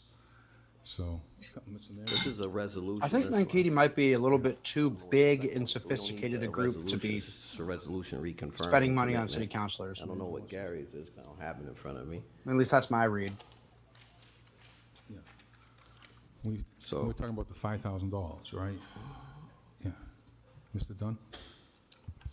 What are we doing? Mr. Mayor, I could be wrong, I don't see the language in front of me, but I thought Councilor Rosen was saying that if this moves forward with 401 to 409 Main Street, if there is any infraction that the tax benefits provided, which is the item in front of you, what's in front of the council is 401 to 409 Main Street, not 204 Main Street. So my understanding of that resolution is that if there is any infraction at all on 401 to 409 Main Street, that the tax benefits would immediately cease as well as be recaptured if any had been provided. That was my understanding, but I don't want to speak for the councilor. Yeah, that's right. Okay. There would be a clawback, but would they lose the dip of money too? Would the state say, well, you took yours back, so we're taking our money away? Mr. Dunn? Through the chair to the councilor, bring up a good point, actually, in the sense that the form of agreement that we have, the tax increment exemption contracts, is a state form. It has to be in substantial accordance with the state contract form. It gets reviewed by them, approved by them. We actually requested the state the ability to put a clause in there about our responsible development ordinance. So it's in the body of the contract as it relates to potential events of default. And then it also is included all of the text of the ordinance by way of exhibit. So we did have the state approval to do that. As it relates to the tax credit piece of it, there is a section, and it's in the packet because we provide copies of these contracts in the item that we submit to council. There is a whole section about default, and as it relates to the default and the sort of remedy at the state level with the tax credit, that is defined by the implementation regulations of the program. So what we do, whatever we do, is not going to affect how they will carry out the default provisions of their program regulations. Okay, through the chair, my last question. Would the state have anything to do with us if we vote the two amendments, very similar, basically clawbacks, if there's an infraction? Would the state have anything to do with us actually doing that clawback? Could they prevent it somehow? Or it would be allowed because the city council does it, the city of Worcester does it, and then they could decide what they want to do with their own HDIP money. But I hope that they wouldn't have a say in what we as a city of Worcester and the city council could do. Sure, through the chair of the council. It's a good question. So the linkage that occurs in this contract is that we've added this clause about our responsible development ordinance, and it says that if there is a termination of the tie agreement, then it would constitute an event of default. So they would then carry out what's called for in their program regulations of treating the default. It's a little more nuanced because basically there's just two options where they look at if there's a breach or an event of default before the project is done versus after the project is done. So that would determine how they handle that. But to your question, a project needs to have an executed active tax increment exemption to be able to receive that tax credit. So for example, if something were to happen during the construction and we were to terminate our tie agreement, they would not receive the state investment tax credit because they would not be able to achieve that final certification, which is needed once the project's done, because they wouldn't have an active tax increment exemption at the time of trying to get that certification and that final tax credit award from the Commonwealth. So like we do have influence and control over whether that occurs or doesn't occur. Okay, thank you. Good response, good answer. Mr. Chairman, if we look at the two amendments, Dr. Mitra and Councilor Mitra and my amendment, they're only to be enforced if tonight we take the vote in favor of the tax increment exemption. If we didn't, if we turned it down, then those 2 points are moot. We don't need those because there wouldn't be. But we're basically saying if there's a violation, we vote the tie tonight. If there's a violation in the future, then that's it. We're not going to keep giving them chance after chance. We'll go in front of the Economic Development Committee, have another meeting, say, don't do it again. You've done it already. Don't do it again.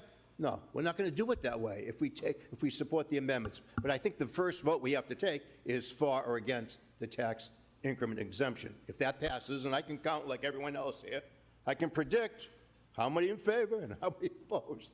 Okay, so it's going to pass. Obviously going to pass. But then we should take the vote on the two amendments. Now, you mentioned the wording. Mr. Chairman, we have the law department here right now. I mean, they weren't that, complicated. I mean, I don't know if the law department, the city solicitor would like to say tonight, the wording's pretty good. I thought Dr. Meach's was pretty good, and I'm sure he thought mine was pretty good wording. So, I don't know, does Alex want to? Could we combine these into one? Like, maybe add the word callback to Dr. Yeah, but Meach's? mine was a little more specific to the Menkidi group, because that's what we're talking about here. We're talking about the Menkidi group. We'll worry about other groups. If we give Menkidi the right message tonight, other developers will get the same message, and they'll say, okay, we better do it right when we develop here in the city of Worcester.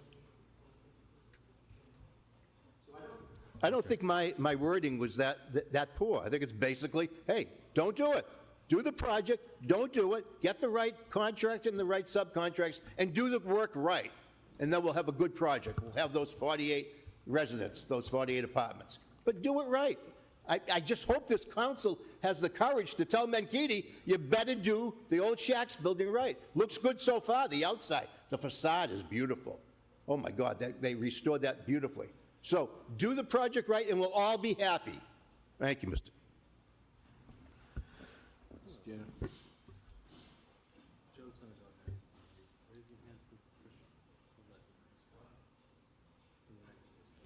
Not to make it more confusing, but... Mayor Petty. Thank you, Mr. Chair. And shouldn't the clawback also be, we're going to vote on 401, 409, but the accusations are made on 20, is it 204? I forget the address, but 200 Main Street. Mr. Dunn? And shouldn't that be the clawback? Should we amend, so maybe have a third one? Sure. But... Okay, the mayor has the floor. Can I respond? Because my point is, this is where the real violation could have occurred, was at 204 Main Street.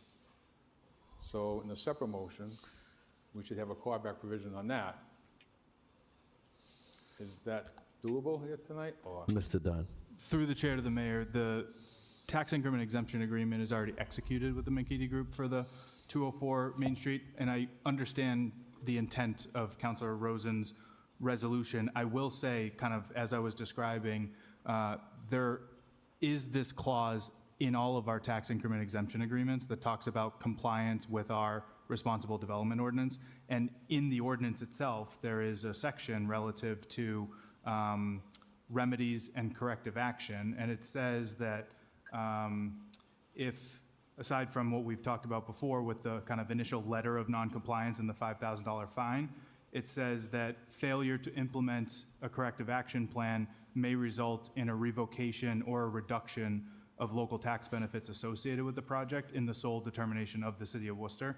And the severity of the noncompliance issues will inform the city's determination on whether to revoke the tax benefits or the degree in which the tax benefits may be reduced. So I think contractually, we're already covered, both in terms of the 204 Main Street as well as 401 to 409 Main Street. I just think, again, not to summarize or kind of characterize the intent of the counselor, but I think what's being suggested under this resolution is that it will be sort of a zero tolerance interpretation, that it is already up to the city of Worcester to make a decision relative to any non-compliance, and if that would result in a revocation or reduction of the local tax benefits. And I think the resolution is intending to memorialize that if there is an infraction, that it will be revoked. But we already have the contractual ability to do so. Mayor Petty. Okay, thank you, I appreciate that. Councilor Sacha Meacham.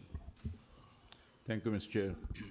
Through you to the solicitor, I would probably like to see that I respect the resolution that was brought by Councilor Rosen.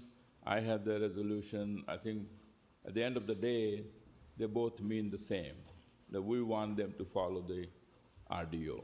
That's our main goal, to let them know that we are wanting everyone, whoever comes as a developer, follows our responsible development ordinance. So I think whether it's a clawback or it's a rescind, I think the word play, you can do whatever, but I would suggest that maybe we can have one resolution that will be, maybe we can take the help of the city solicitor and bring the same meaning and then have that resolution and move forward. Madam Solicitor? To that. So you're suggesting we take Councilor Rosen's? I'm saying no, but amend, if there is a clawback can be done, then I have given my resolution.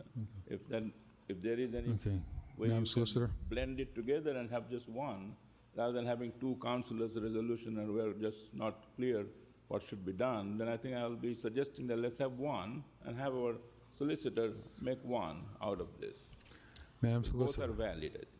Through the chair, the resolution is just really reinforcing what the ordinance already has and what's in our contracts and our tie-in TIF agreements. So the authority is there. It would be up to the body. It's just an expression of support. So we could do both of them? Sure, or you could do one. What's that? Mr. Cork? Mr. Chairman, just for clarification, usually with the rules is once there's a resolution forward and there's a similar one, you have to amend, I think, one or the other to pass one. You can't pass the same for the same meeting. That's my understanding. Okay. They're a little bit different. One has clawback, the other one has, okay. So, Through the chair, so the clawback is already in the ordinance, as Peter said. so it's more of an expression now, is what yeah. you're saying. So we could do both of them. It's not really okay. Well, I would just do one, but Yeah. the clawback is in the contract and the ordinance, If so. you're going to get you this could group maybe- to agree to one, but, okay. Councilor Mitra? The level of passion going into You're up. something that has Yeah, I think no bearing on anything happening tonight. My resolution clearly says what I meant, is that, if they have to follow the ordinance. Sorry, It'll be, the. I was editing the podcast. taken out of all the contracts that were given. Oh, you missed something. I've stopped listening. Clawback is already They're not done. going to do anything. So I Chris, like this I'm editing the resolution podcast. Are you so voted proud and in, happy? And we move forward. Maybe we'd make yours a resolution. I'm making heavy use of the Work sick on effect that. where you can Council speed Toomey, the followed by tape up Council Bergman. Thank you, Mr. Chair. for when we're The chairman's order that not we saying things that are good. forward in the committee clearly covers all of this already. So we had already voted to have this addressed in subcommittee, so we were looking for a report to come back from the city solicitor, Mr. Chair, on this. Mr. Manager? Thank you, Mr. Mayor. I just want to say a few things just to try to see if I can bring some point of clarification and a little bit of probably better Like to speak direction out of frustration. in terms of the discussion that is happening. Maybe vent a What we little have in bit. front of us is a tie recommendation to the council body. This is the for the first project, thing a 401, 409 Main Street. that was on Nothing their has happened in agenda that project in the yet. first meeting. Other It than is simply now requesting mid-March, tax increment, and they still haven't done it one way or the for other. the project. Like, just take a vote. However, we're taking Fucking what's cowards. happened The in vote previous has been the projects and same trying to add it to the these, entire and I time. think We that's have not creating learned confusion. anything. If there is a clawback or there's a desire to claw back a particular tax benefit that this developer is receiving, I think the attention of the clawback should be on 204, not on the future development that hasn't even started. There's no contractor in place. There's no subcontractors in place. Nobody is there. There's already language in the ordinance that allows us to consider the clawback and to have discussions on the potential of a clawback of other further corrective actions on 204. We were expressed tonight that the Attorney General is going to be having a hearing later next month on 204 on the citations or allegations or whatever you want to call it in 204. So I think what we could, in terms of trying to clarify, is here on 401, it's a simple vote. Do we want to give a tax benefit or not? And if we do, we want to move this project forward. However, you as council still have the ability to look back at 204, the project that was already pre-approved, based on what happens with the Attorney General's office, to make a determination whether you want to claw back that tax break that was provided on 204, so that you don't stop a project, but yet you allow, or you go back to the 204 to provide some corrective action. And I think those are the things that are being conflated here tonight. But my suggestion is, and what our recommendation as an administration is, let's move forward on 401 and then find a way that if there is further action that the Attorney Generals and other bodies take on 204, then that becomes the topic of conversation, of discussion of this body to potentially claw back that incentive that they received at 204. Thank you. Okay. Councilor Rosen? Thank you, Mr. Chairman. With all due respect to the city manager, let me read the item that we're considering. Upon the communication of the city manager, recommend approval of a housing development certified project application / tax increment exemption agreement for 401 to 409 Main Street. That's what we're talking about. I'm not talking about any previous projects. Okay, I'm talking about the future. I want them to know. I want them to know that this is a strong RDO, and if it's violated at the new project, not the old project, it's almost done, isn't it? But if it's violated at the new project, I know we have the right to do it in the ordinance already. But Mr. Chairman, listen to what you've heard all these hours tonight. We might have the right to do it. Do we have the courage to do it? I would say, no, we don't have the courage to do it. That's why I'd like to, now, Dr. Mitra, Councilor Mitra says he wants to declare the intent to rescind. Mine doesn't say anything about intent. It says it's going to happen. It's going to automatically happen. They break the RDO, it automatically happens. We don't come back for 3 or 4 meetings of the Economic Development Committee or 3 or 4 hours more. It happens. So, Mankiti, can you handle that? Can you do it right? Can you do what you're supposed to do? I think they can, but let's tell them they better do what they have to do. So it's not intent. One is intent, one is an automatic penalty. We're coming in here, and it'll take us 5 minutes. Mr. Dunn will say, oh, I don't believe they violated it over at the Shack Building, 401 to 409. And we'll say, yeah, remember that amendment we passed? Too bad. I wish they hadn't done it. And you know what? I predict they'll be fine. They won't do it. They won't violate it because we're telling them you can't violate it. Thank you, Mr. Dude, I can't.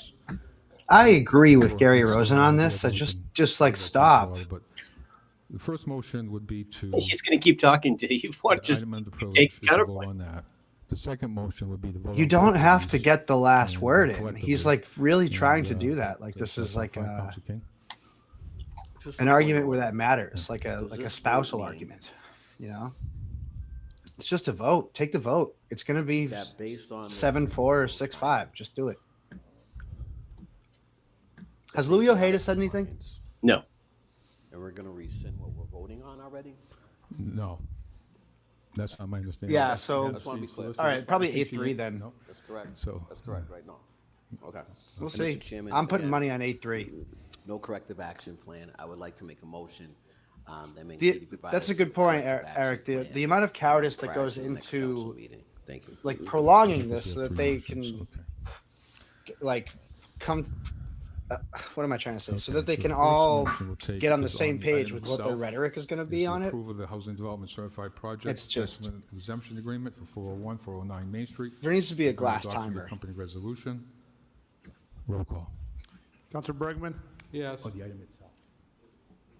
Well, hang on for 1 second. So this is on the item itself, on the tie. So yes or no.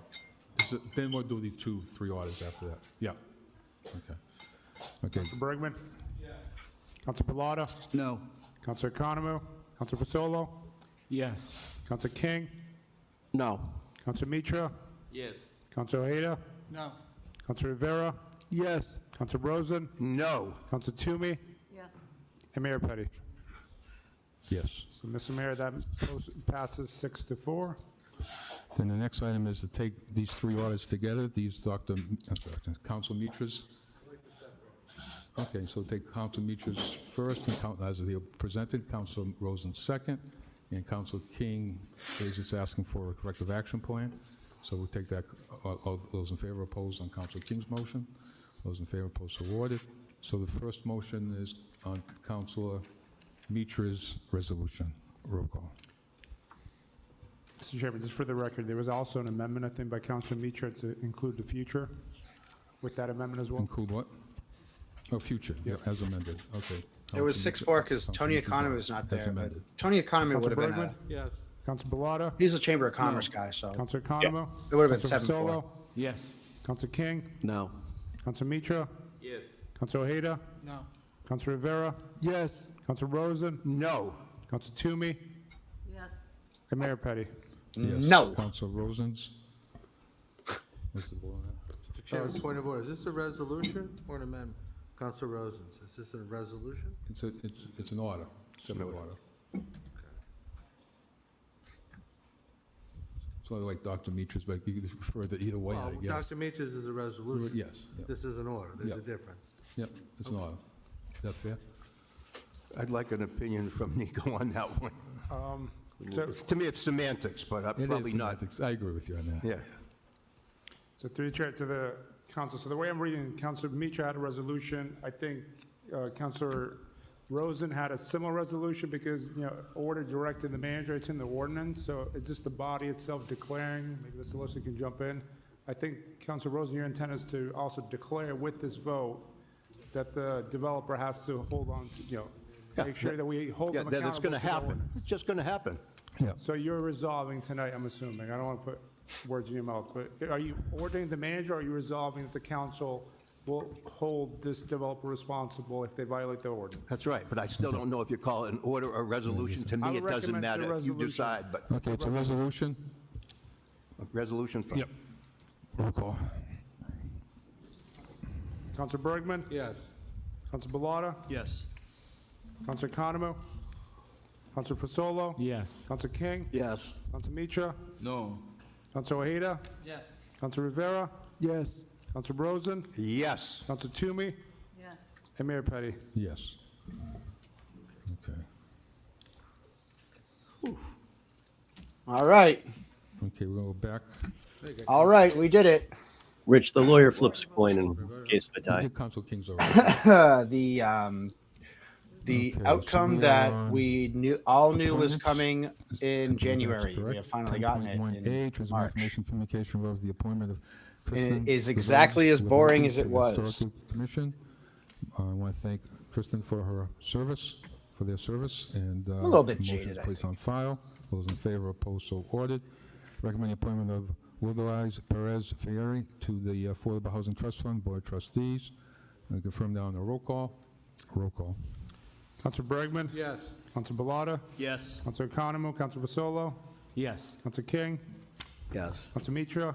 Yes. Councilor Ojeda? Yes. Councilor Rivera? Yes. Councilor Rosen? Yes. Councilor Toomey? Yes. And Mayor Petty. Yes.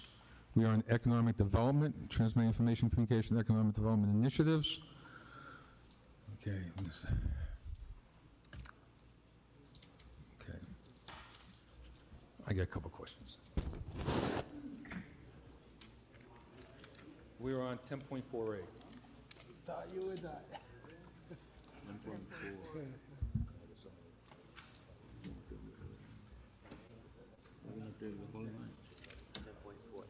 All of them, though?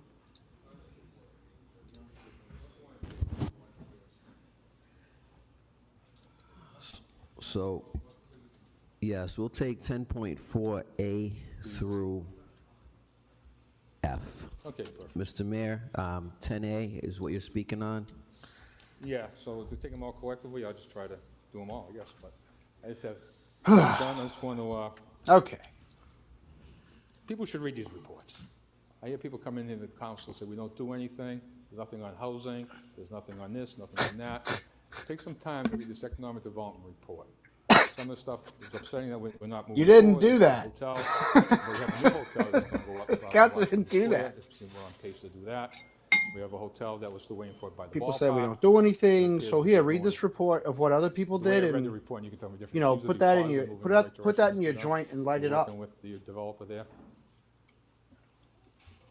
Brennan, Yes, what through would the chair to the mayor, as we've seen. what did to your Jose point on Rivera a couple say? of other hotel proposals Oh, in you're did the, done. city, one that had Fool been me proposed once and I'm the previously, but it's Joker, moving fool me forward, twice, 'cause they and took ownership all of is the well. property from He the said, redevelopment fool me authority, and then once, another shame one on Providence Street off of me, 146, fool me twice, and shame on some them. momentum that's kind of building Which for I the think is proposed backwards. hotel in the At ballpark least TIF George area. Bush, The like, market just conditions have bungled the whole certainly thing. improved Like, he as it just relates got to it the impact of the backwards. pandemic, and we know the significant impact that the pandemic had on hotel hospitality industries. So that has really rebounded. Our occupancy rates have been solid over the last couple of years. Our room rates have been solid.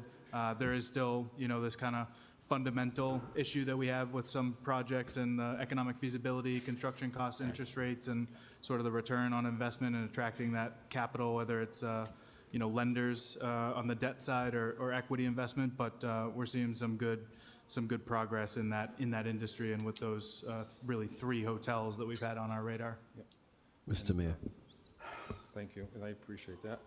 Let me ask you another quick question. Den Homes building. It appears that we're going through a third radiation. Oh, I of the cannot project, take or another the way I read Mankini the conversation. that we had. Why would you bring that up, Joe? We just got done talking about 2024, Mankini. 2025.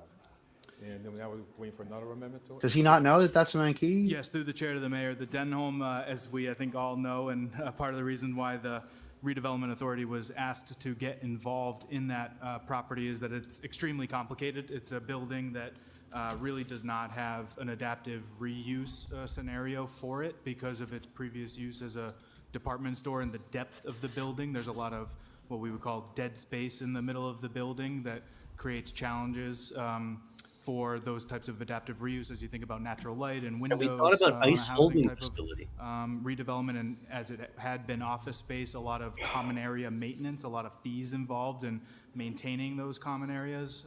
It's kind of why you see a lot of interior malls sort of going in different directions.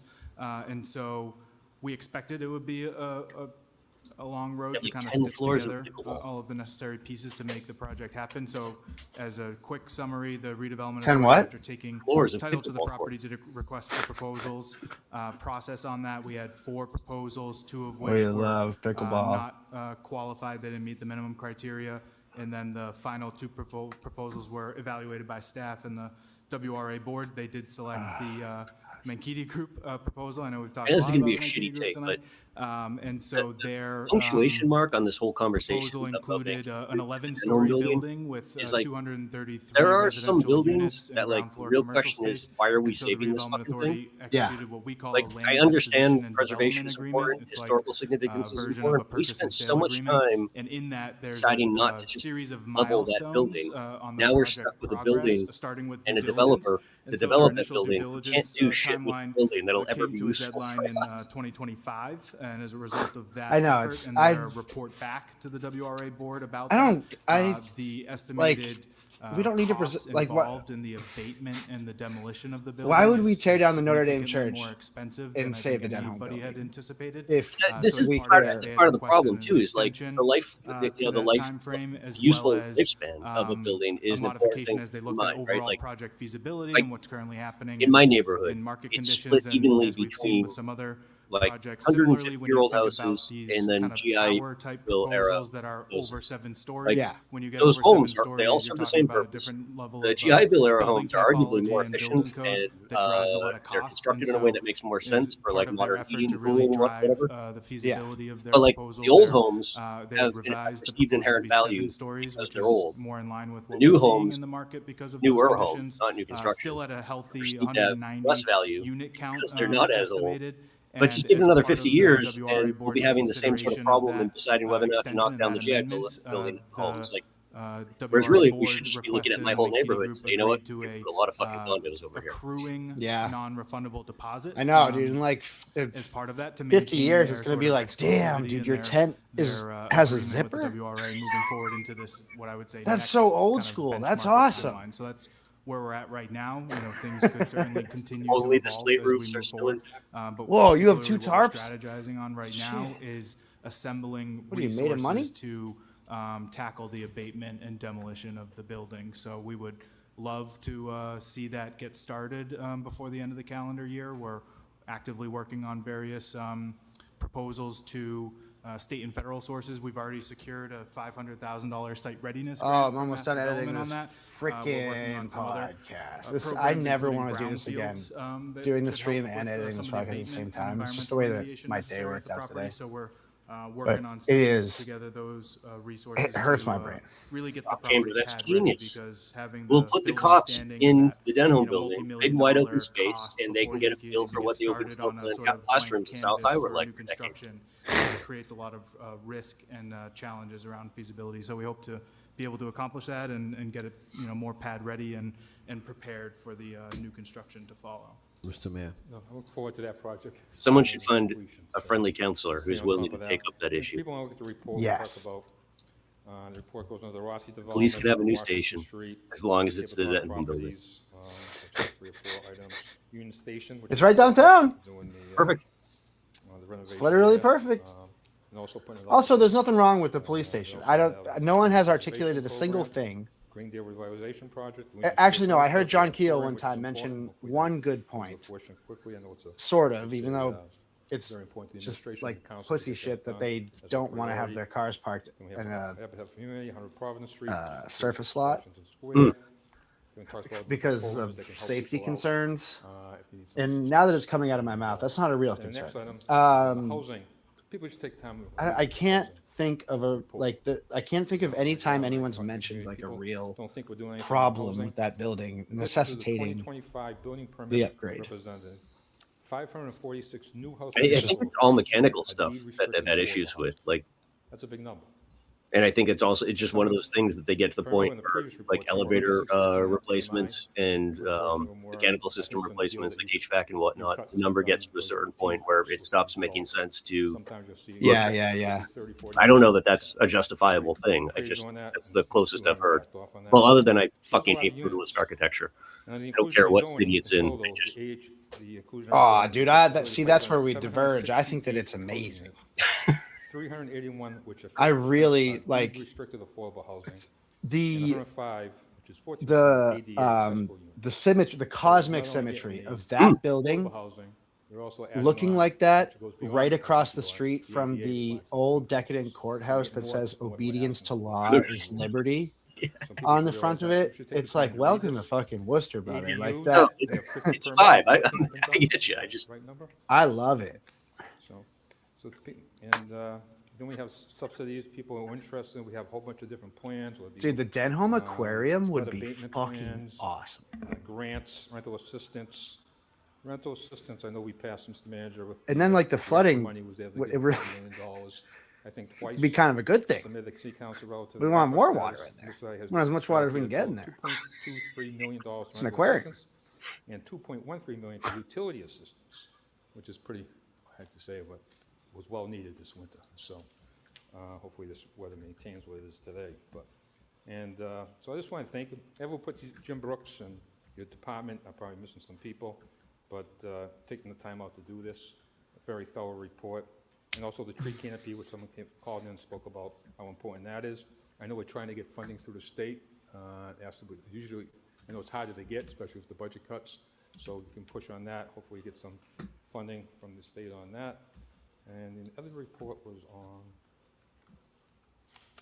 I think I got pretty much everything I wanted to talk about. I just want to get down and say, I think we're doing a good job, Mr. Dunn, and your team. It's not a big team, but I think, thank you. So this is a well thought out report, and people should take time to read it and understand what we're doing here as a city. Thank you. Councilor John Frizzolo, District 3. You have the floor. Thank you, Mr. Chairman. Through you, to the administration, could you give me a little edification on the hotel on Providence Street next to, I believe, the Vernon Hill Post? When I go there on Sundays for the Queen of Hearts tournament, they always ask me. So I want to be able to answer their questions. So could you just? This guy is such a mobster. I love it. When I go over there on Sundays to definitely not gamble. Project went through the permitting process over the course of much of 2025. It involved a number of different approvals required for that, both from the He also does like Conservation Commission, because the there's some really adjacent good wetlands, as you're probably writing in The familiar with, so they had to Sopranos do where they some, use words like sort of navigating of that. they try as to well use as big some, words, I but they think just some use them a little enhancements to bit that, wrong or weird. to avoid Like the negative way he impacts, used as like well as a site plan edification approval there with the was planning like board, and there might have been a zoning board approval at as well. best So they unnecessary have all of their and entitlements really from those boards and commissions. They're currently working on, I think, their building permit right now. Last time really I checked not a couple like weeks ago, it hadn't an been appropriate issued yet, use for but I think that. they're working towards He just that wanted to find submittal a right way now. I to know bring up that he it was goes brought up. I'm to sure it'll be discussed the on definitely not impacts of the gambling specialized stretch card code, game and they're kind of navigating some of over that as there. it relates to the design and the plans necessary to secure that building permit. And overall, it's 122 rooms, I think it is. It's an extended stay model. It's a Wood Springs Suites, so a product or a brand that we don't have in the city today. And it would be, to your point, right off of that junction there with 146, right by the post there. So Damn, I somebody think their goal is whipping to up get, the hill started with in the construction Burncoat area. 2026, but subject to, that building permit ultimately being. Motorcycles are back, man. Today was a great day. Thank you so much. I appreciate it. Did you get out riding? I did. Just one Nice. thing through you, Mr. Chairman, is the former St. Vincent's nursing home, nursing school.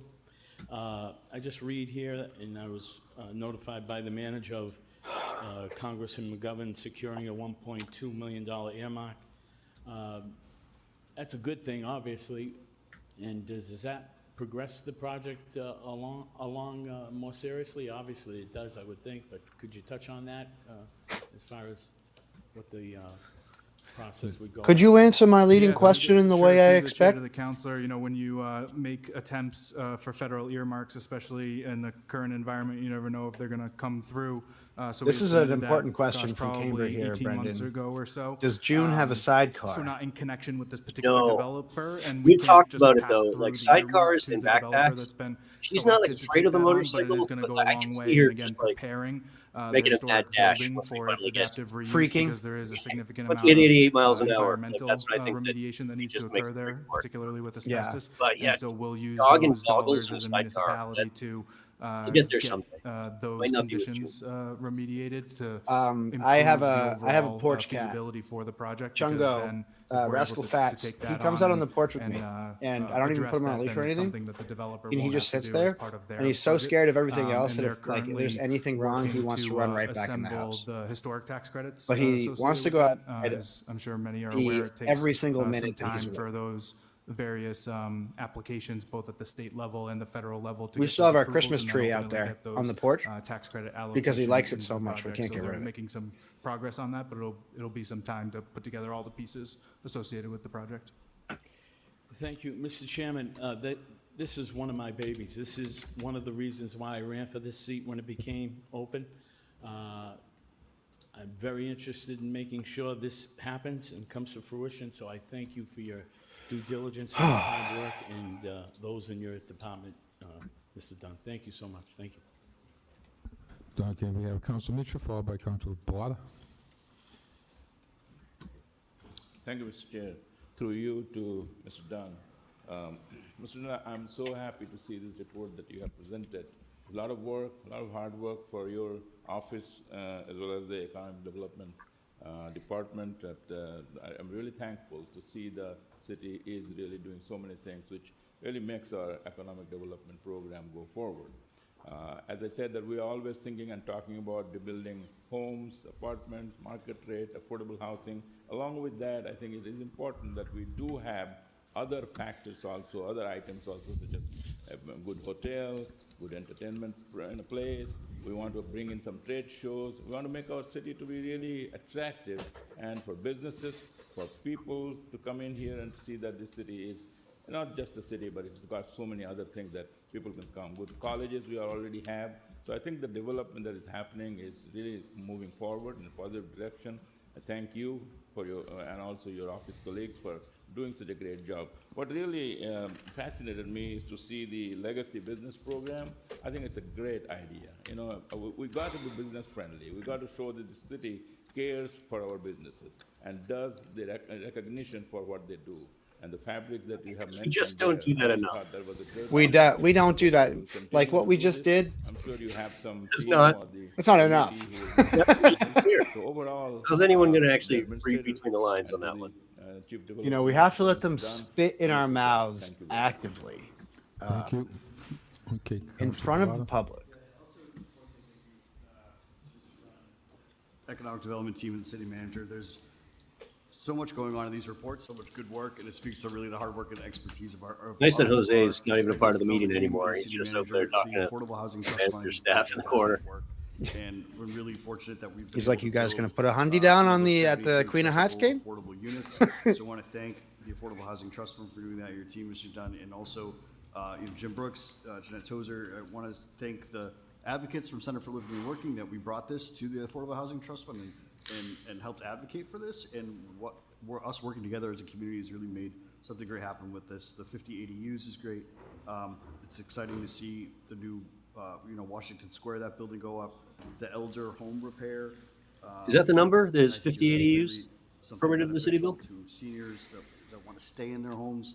So again, like Mayor Petty said, there is. I did not read this report. Okay. I think I there's think that's more than we're doing more than what It's other what communities is are that what doing. Robbie just said? Always want Yeah. to see if there's ways that we can, I've just been waiting to hear a number from the city. It's that is a case by I mean, case that's thing, but yeah. I think You're there's right. That's a lot of really great stuff in this report and things that are that's happening, worth and getting. the city's really Oh yeah, I never shared the agenda in the chat.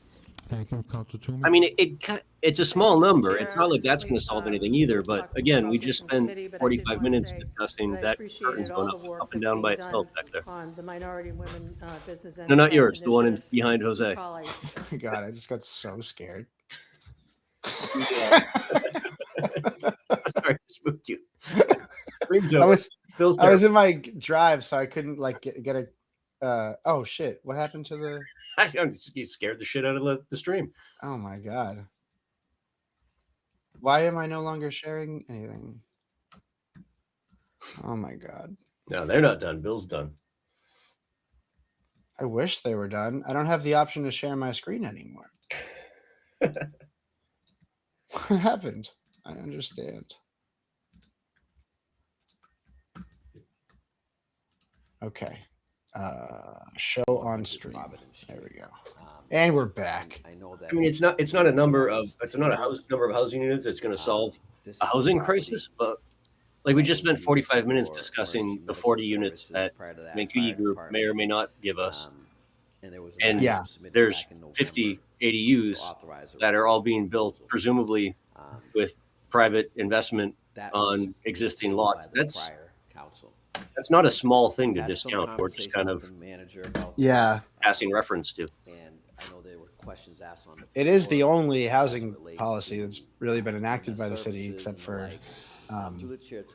you know, ensuring Ed Augustus has a job that he is not qualified for. Yeah, is that a policy or is that just a given? CEO of a bank? Well, I meant to look it up at the time, but like, is it a bank that has a stake in Polar Park? The potential impacts if we don't have an ambulance. That would like the amount of work it would take to prove that is not worth the reward. Working with UMass on a survey, on an audit of the current system, the ambulance system. Yes, Amber, that is June as take into the consideration Easter all Bunny. those things, but we don't have the ability right now to have that data. And again, it was almost regarding. Let's see. Let's see here. Let's see in this report. If we lose ambulance service in the city, could this be another potential Economic service, development location, and what that impacts is to the District 3 residents of the city? But that's One the good answer thing that I about have yet to AI come back to the or council the because explosion we're of There it goes again. All the shades are just going all over the to place in better the room. understand what's happening Where- around the ambulance service. The one behind Eric just Through the chair to the just dropped administration, down can you behind. share, Gonna watch the screen, man. Every time so someone's you're aware talking, of in the that shades property behind them sort just of start going up. thematically, were